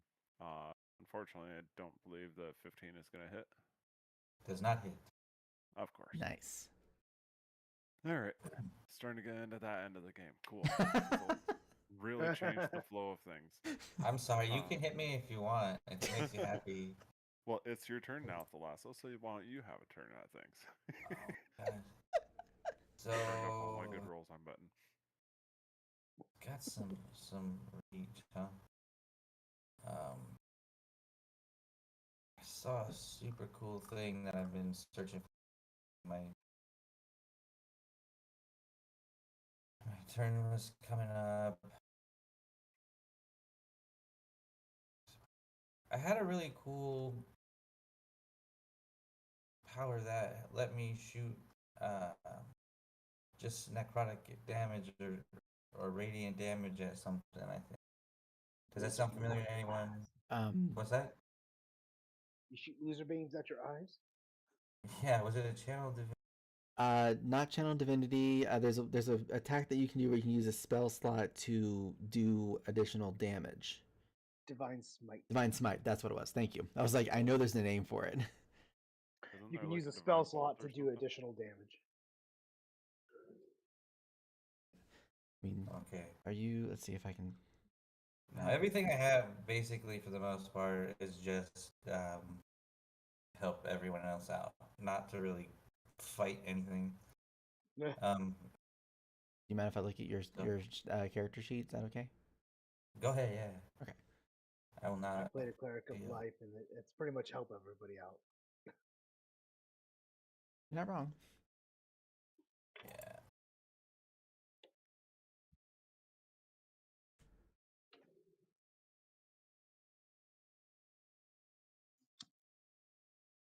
Yeah, your other you have also that Seer Undead. That's divine. That requires your channel divinity to use that part. So. Yeah. Okay. These aren't undead. These are. I guess that's metagaming. They're fey. Would I feel if they're undead? That would be a spell, I guess. I'm just gonna You should have a channel divinity that will give you evil or good or evil. Maybe, yeah. This dude's in my face, though, this little guy, so I'm just gonna pull my mace and try to crack him. All right. Go ahead and make an attack roll for us. That will hit. 15. Did it roll damage? No. Did not. Okay.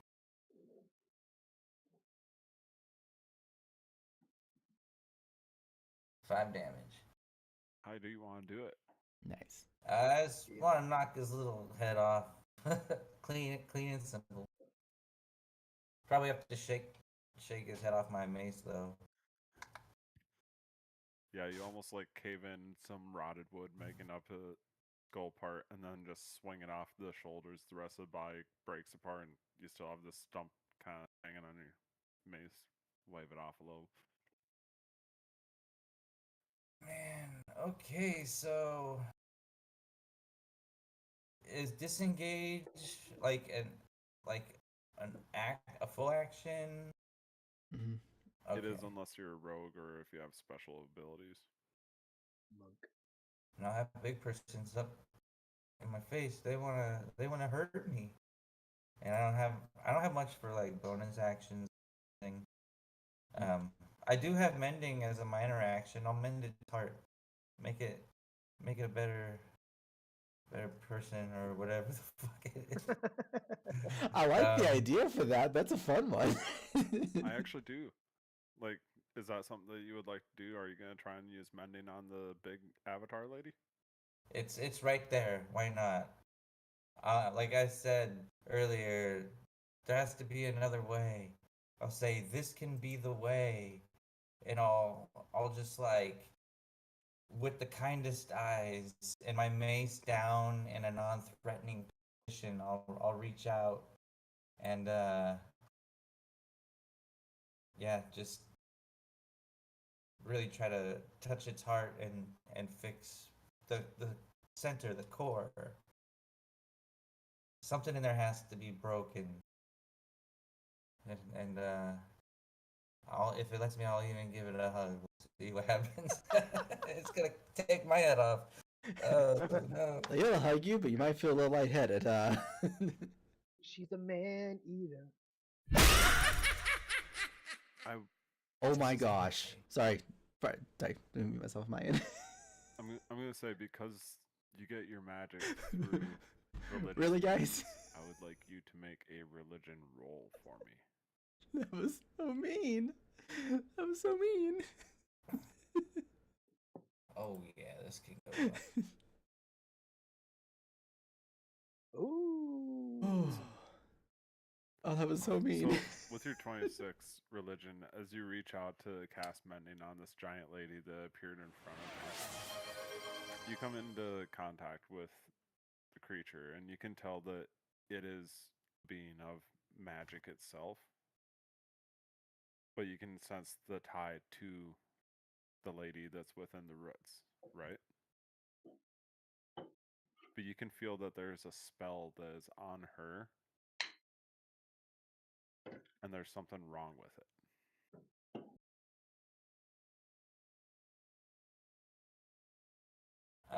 Just that there's something wrong with it, or do I have like a hint maybe of like what's tainting it? Part- That way we can untaint that. You know? Particularly because of your life domain, you get a sense that it is an unending life is on her, but it's constantly pulling energy from her.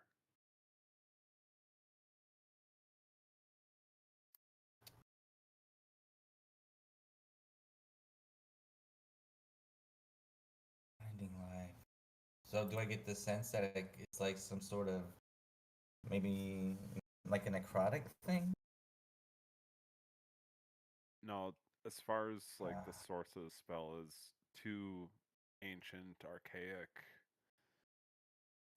too much to be able to decipher what exactly is made out of.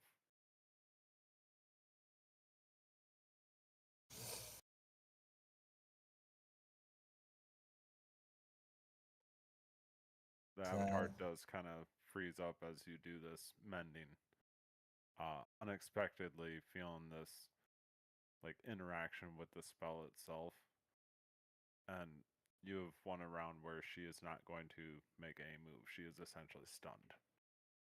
Okay, can I sort of just like back up slowly, so I'm out of striking distance?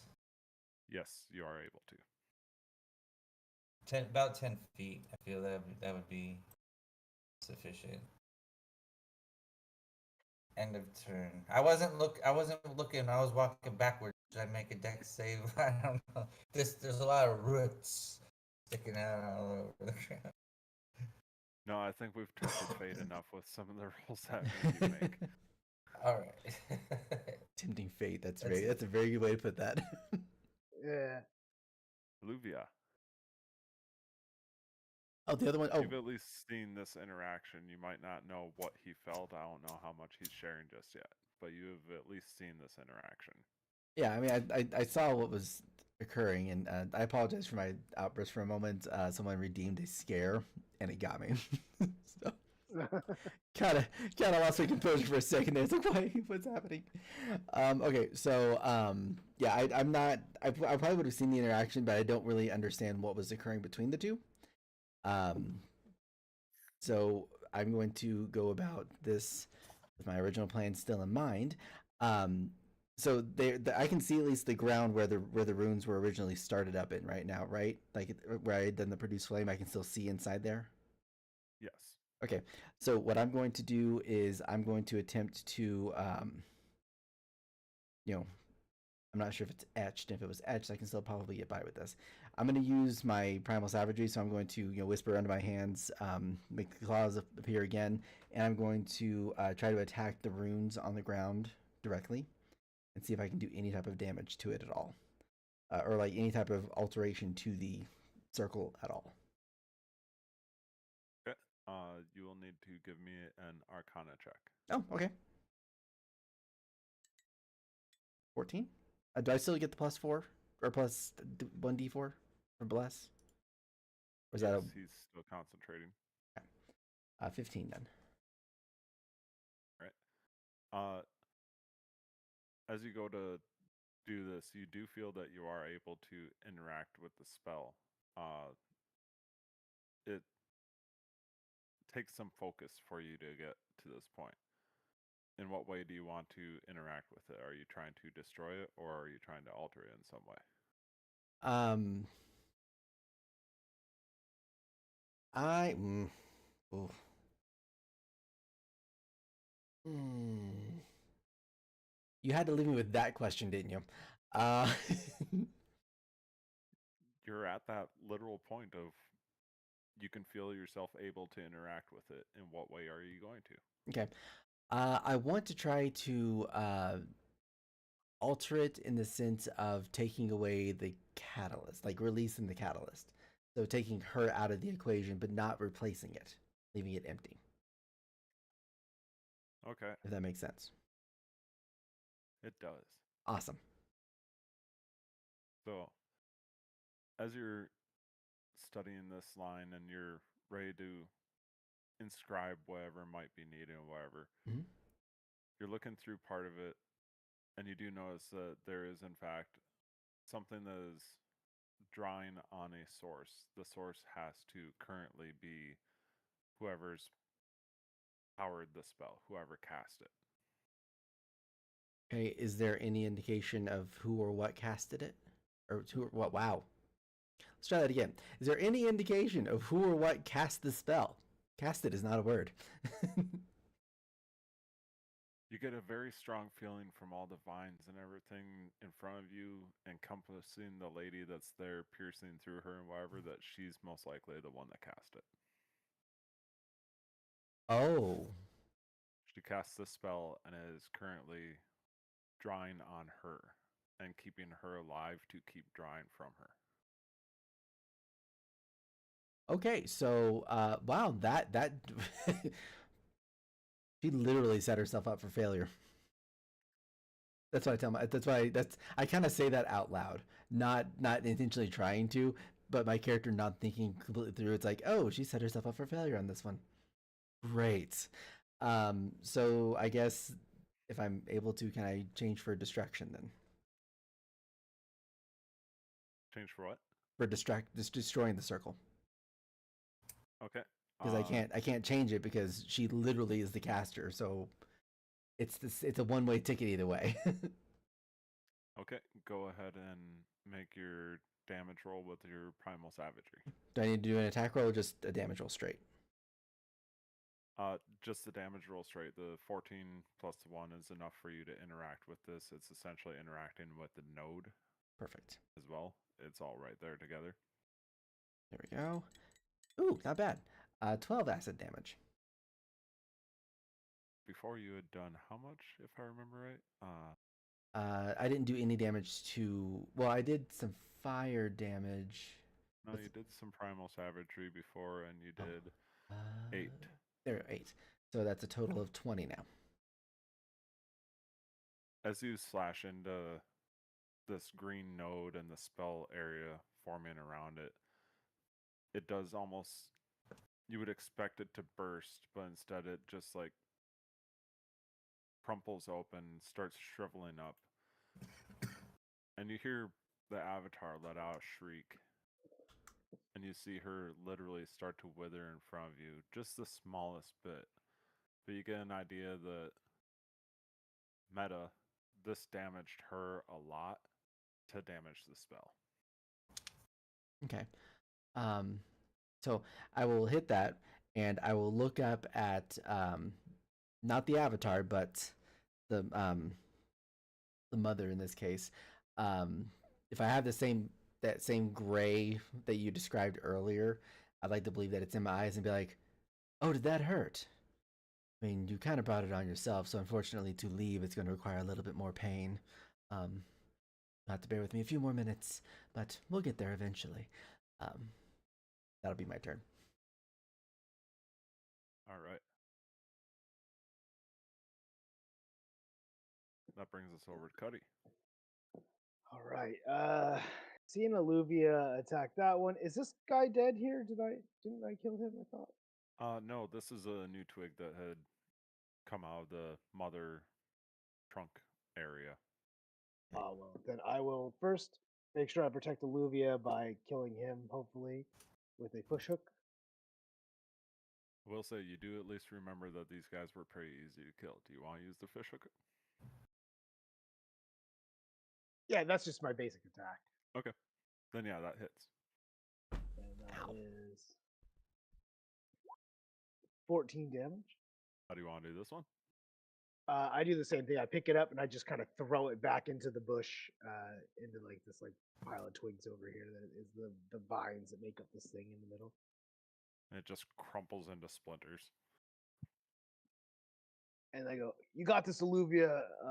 I'll be right back, lad." And I run over this way, pull out my lightning javelin, and I throw my lightning javelin straight ahead to try to hit both of these little brain orb thingies. Seeing that Alluvia took out one, they both need to make a. It is a saving throw of some sort. Dexterity saving throw, DC 13. They both fail. They are going to take 4d6 damage each as my lightning spear turns into a bolting lightning, thrashes through both of them. As it disappears on the other side, it disintegrates and then ends up back in my hand, doing 19 damage to each of them. And then I just holster it back into my backpack, my little thing full of harpoons. All right. As you do that, you do essentially just destroy both of these nodes. The one in front of you is barely sustained. You can tell that it's hanging on by the slightest membrane of threads, but other than that, it's about to be destroyed. As this happens, the mother is again shrieking, the avatar starting to glow eyes crazy in rage, but again shriveling down, and parts of the chamber begin to turn gray as the foliage begins to die all around you. All right, I think we're making her angry. Oh, you're doing From great. within, I'd be angry if I was dying. From within Fair the point. Fair point. trunk, you hear the mother screeching in pain. That's it. End me. End this island. End all of this. Please just end it.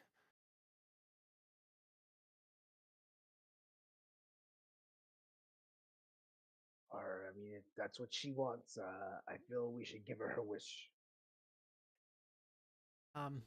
If I may, I believe our captain's still currently occupied. By the way,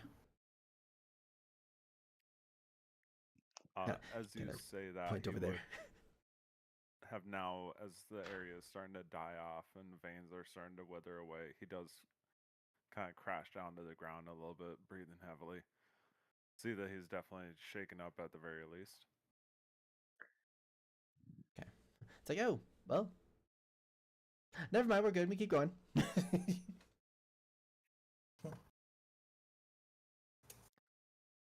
So that brings us,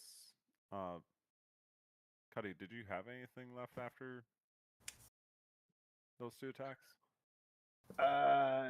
No, not really at all. That's it for me. Then that brings us over to Cole. You see the pod in front of you is destroyed, and there's only one that seems to be intact. Everything's dying around you. The captain is collapsed and freed. What do you want to do? I think I'm gonna run over here by Cuddy. Right here, get some flanking going on. And just go with another short sword strike. Wait, isn't this Cole up here? This is the captain. The captain's on the far wall. Captain's the red one on top. Yeah. Oh, this is the captain. Uh-huh. Yeah, that Sexy definitely captain. hits. And this thing only had like 2 HP left to this node, and with that, all 3 of them are destroyed. The vines around the mother start to crumble away too. The encasement around her starts to drain, and she's seems to start to wither in front of your guys' eyes. Alas, spell's done. Run while you can. I don't think the jungle can continue without feeding on me. And I will run over here as she's fading, and you know, the air will shift back to where I'm like more of myself at this point, just for a moment, and I kind of look. It's like there was another option that would have been able to work out. I would have done that, but at least you're gonna rest in a way that won't require pain anymore. Leave it at that. I thank you for that much. Now, flee while you can, please. I don't want to kill anything else anymore. I'm gonna walk up to her and say a prayer that it sounds a lot better if you listen to it underwater, but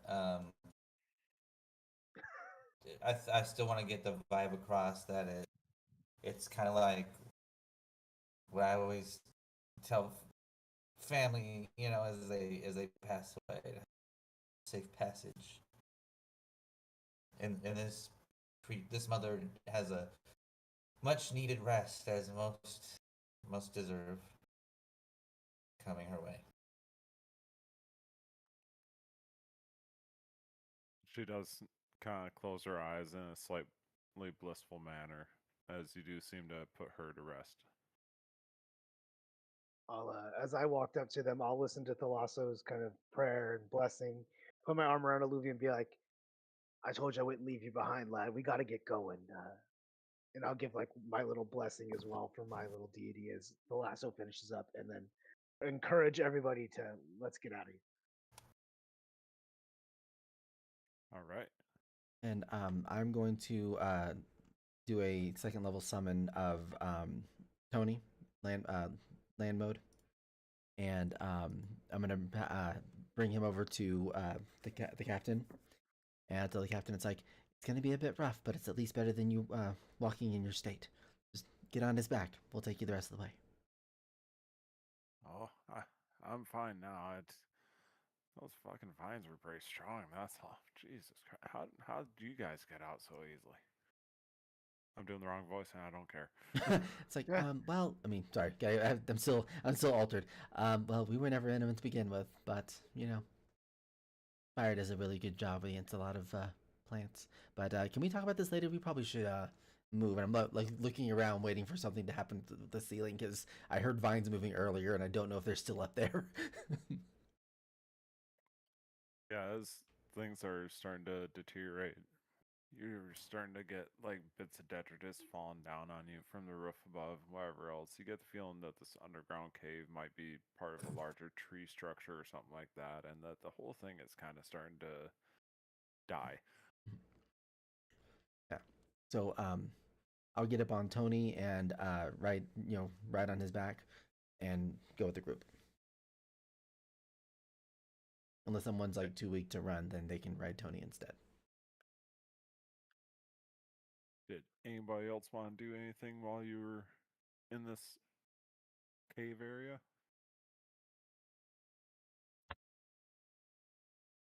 Nope. All Does right. does the lady that's dying in the cocoon in the middle do we see anything like necessarily of value kind of around her at all?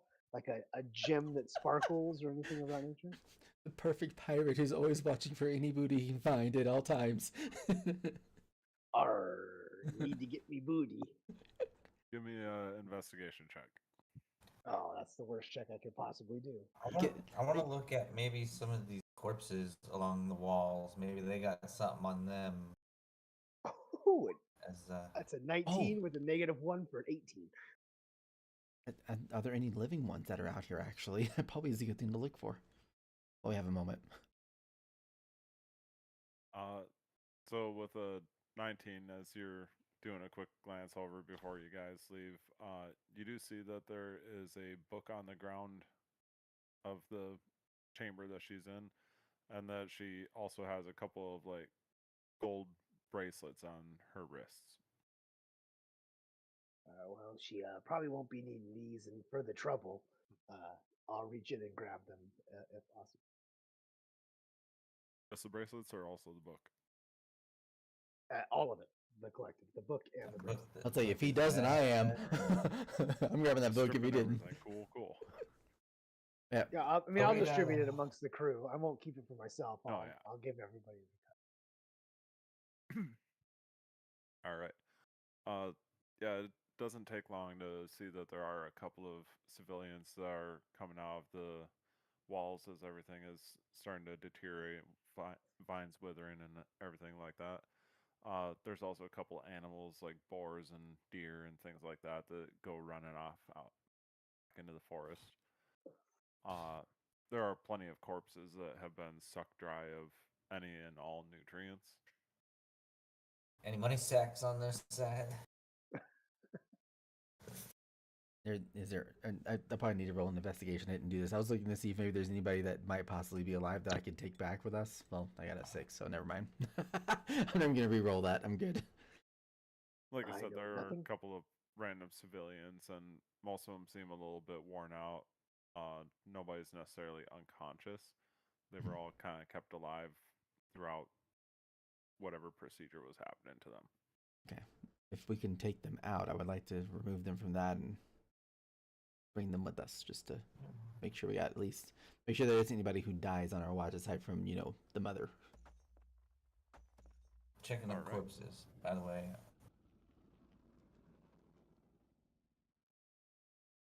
Uh, 10. Yeah, if there's anything, they're pretty well mixed into the plant remains and things like that that have built up around there. You can find a couple of handfuls of like copper coins and stuff like that. Not very rich people around here.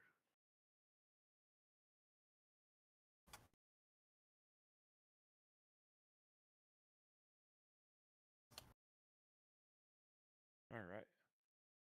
So with that, you guys are able to kind of start rushing people out, and wherever the roof does start to kind of make some groans and cracks, ushering you guys along a little bit quicker. you are able to leave without any sort of issue. As you do, you see the not only the kind of tree cave that you guys were in, but actual swaths of the forest are starting to turn gray, as it seems like the whole island is starting to kind of react to the death of the center of that spell, the lady that was it. But you are able to freely make it back to the jungle village area. Uh, if you guys want to do any conversation stuff, you can. Otherwise, you guys are able to freely make it back to your ship. Uh, I tail it out, whatever you want to do. Is that spirit forest lady thing that we saw that brought us here? Does it ever pop back? Do we ever see it again at this point? No, it would have led you into this cavern, and then after that, it disappeared. Okay, so we don't see it again. All right, cool. Yeah, I probably will go see. By the way, am I still dealing with the fever, dreams, and craziness that was there earlier? No, you do not feel it within your body anymore. Perfect. So yeah, I'll go see. What was the guy's name? I have my notes. I can get it this time. What was his name? His name was Arcanus Falad. Yes. There we go. See, I got it. I got it this time. Couldn't get it last time. But I'll go up to him and be like, and I'm still my alter personality. So I'll be like, it took a little bit of time, but we took care of the source of the problem with the jungle and consuming things. I'm not sick anymore, in case you're wondering, but I think things will be a little bit calmer, for lack of better terms, around here. I think the jungle might be a little bit more, relatively safer to explore. Hopefully, no more ants. How about that? I mean, I've seen the trees turn gray like that before. You have? Kind of weird. I have not. Mm. That's a new one on me. This island's always green. Gray is really new, really weird. Well, there might be a good chunk of your forest that might be like that for a little bit, but that's just because of the whole consuming thing that I mentioned earlier. But that source is gone, so eventually the forest should grow, hopefully, back on its own. Well, I guess we'll have to see what happens. But what exactly happened in that place? And kind of looking, it's like, I don't know if we have enough time to explain all of it, but let's just say that somebody who is very old did a spell that they got themselves stuck in and they couldn't get out of without essentially removing themselves. And we kind of helped with that a little bit. So there's nothing to find. There's nothing left of the person or anything like that. So don't bother trying to look for anything. But well, that sounds suspicious. Would you prefer I just be outright and honest and just say that we murdered her? Because we could do that. Trying to be nice. Fair enough. Yeah. But one sec, guys. I gotta take care of something. Oh, okay. And I have a conversation for the next 4 hours about how we had this entire fight, and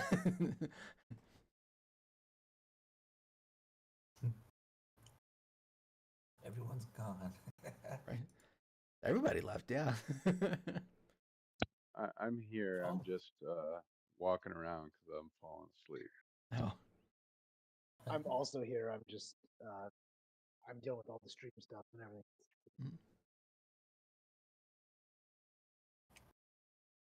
Streaming. How much money have we made so far streaming tonight? $100. We're negative $20 for the slice of my internet bill that it takes to run. Oh man. You know, it's the memories we make along the way that really matter. And like any anime, it really truly teaches us. And pop punk fans. It's about friendship. Sorry about that. The cat was pestering the wife who's trying to sleep.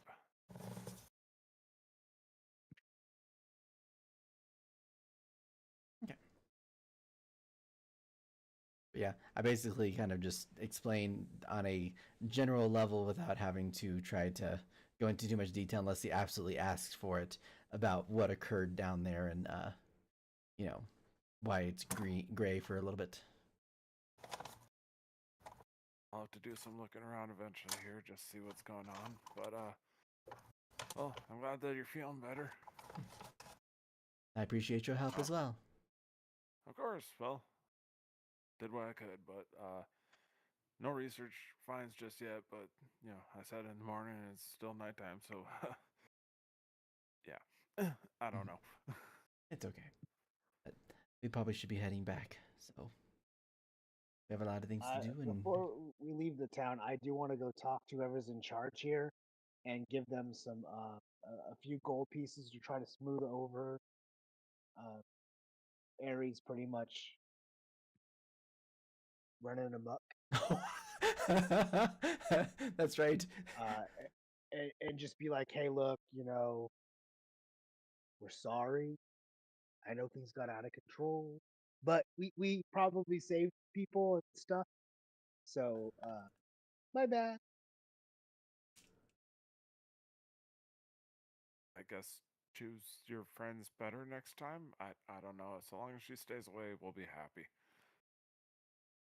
Look, she's a handful, but when you're in a pinch, she's good to have on your side because you saw. Well, I heard. I don't know. I heard the famous scream from like some of those weird video or moving picture projection things and stuff, and it sounded like a scream and then a splash. So I don't know what happened, but I appreciate it. I guess safe travels to you. Oh, I do want to add one more thing. Sorry, I just realized I forgot to do something. I would tell him, be like, also, and I'll point at the people that I managed to take back with us upon leaving. I was like, these individuals here were actually in the area that we were having the fight occur at. So, I don't know if if they have anything going on mentally that might be affecting memory stuff, but they might have some information as well about what occurred. There was a crazy bitch. That too. I mean, she was. He's not wrong. But if you do happen to go back over there, just so that everyone who goes is not too terribly surprised, there are a lot of dried corpses in there of people and animals. So please don't be too terribly in shock when you see it. They are a little creepy looking, but rest assured, I mean, unfortunately, they are not alive. But if you were missing any people, they probably were there. Just let you know that now so you don't get surprised later. I guess it's true that the jungle kills people. We'll have to be extra careful. Well, maybe not so much anymore. Ha ha ha. Awkwardness. Yep, but yes, so but yes, I'm glad we can get this all taken care of. I am going to go home or go back to the ship because I would like to take it easy, and the boat sounds wonderful right about now. So have a wonderful time. Hope you guys are safe the rest of the way. Rest of the time. Of course, safe travels to you all.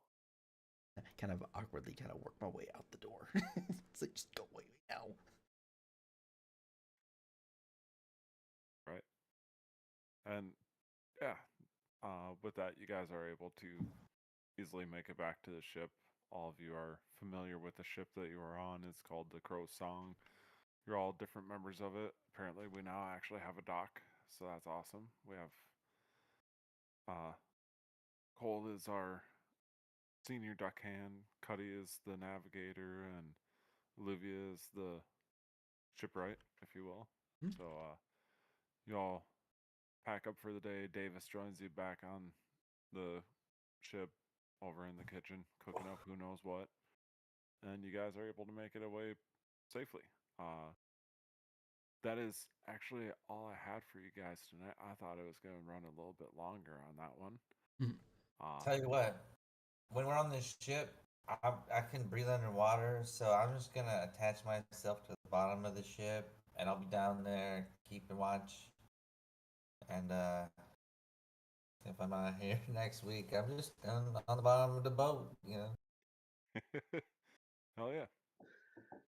Doesn't need a bedroom, just sleeps underneath the boat. Yeah. One with the waves. Waterbed. Nice. There you go. Sponsored by Whirlpool. Yeah, and while we're on the ship, I'll probably when I have time to be alone, I'll go back to my living quarters and I'll take the dragon wood and put it on the ground, kind of looking at it, and I'll kind of talk to the one that's inside me and be like, you know, this, and I would assume that I probably calmed down by now, so I'm just going to assume that's occurred. It's like, despite the rough situation, I am grateful that you were there to help out. I mean, given the circumstances. Well, I just want to make sure I can collect on my favor when I'm ready. I figured as much, but I can at least acknowledge whenever someone has helped me out, regardless of their own intent. Thank you for helping out there. It did mean a lot, and hopefully the dragon that I point out, I kind of look at the dragon wood as I say that to you. It's like hopefully the dragon who is the owner of this isn't going to be upset that I'm using it for the project that I have. I mean, if you want to play with another dragon's wood, that is all you. It kind of recedes away. You are as bad as they are. And I say that out loud too, not realizing it's like, oh, crap. So you're just as bad as they are. Yeah, I'll put it back. I'll just set it to the side and keep it in the room for now until I can work on it. Right on. Well, like I said, that is all I have for tonight. Sorry, it was a little bit shorter, but I meant for it to be longer, and yeah. No worries. It happens. You guys All good. went with the quick, easy route. I didn't expect. Am I allowed to ask We're what efficient. Sorry, go ahead. I just said we're efficient. Yeah. I'll ask Very efficient. what was the alternative options we had in that, if we're allowed to ask that thing? Like, I'm just curious. There were a total of 3 options. There was either the option to destroy her and or the spell. Mm-hmm. There was the option to alter the spell so that it no longer needed a source and could kind of circulate on itself. Or there was an option to swap out the source. I knew swap was one of them. I didn't think that the self-regulating source was an option because I thought it required you to stop the spell from the spellcaster, which was her. So I assumed you had to kill her. That's why I didn't take that one in. I was never So- leaving you behind, lad. Never leaving you behind. Like, if I took her place or something, would she become an NPC, or was she just like? I wonder what would No, happen. she would have essentially passed away freely, but the spell would have stayed in contact, leaving the jungle island still fully alive. So that was probably the better solution. This will effectively kill part of the island at least. Yeah, it'll grow back. Give it 10 years, it'll be right.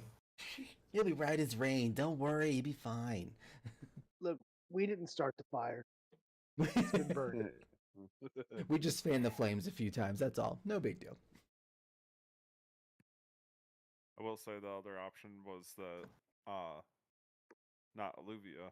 Granted, Alluvia had a way to put an end to the spell itself, being the kind of gray fire stuff. Mm. The captain was the other choice. No.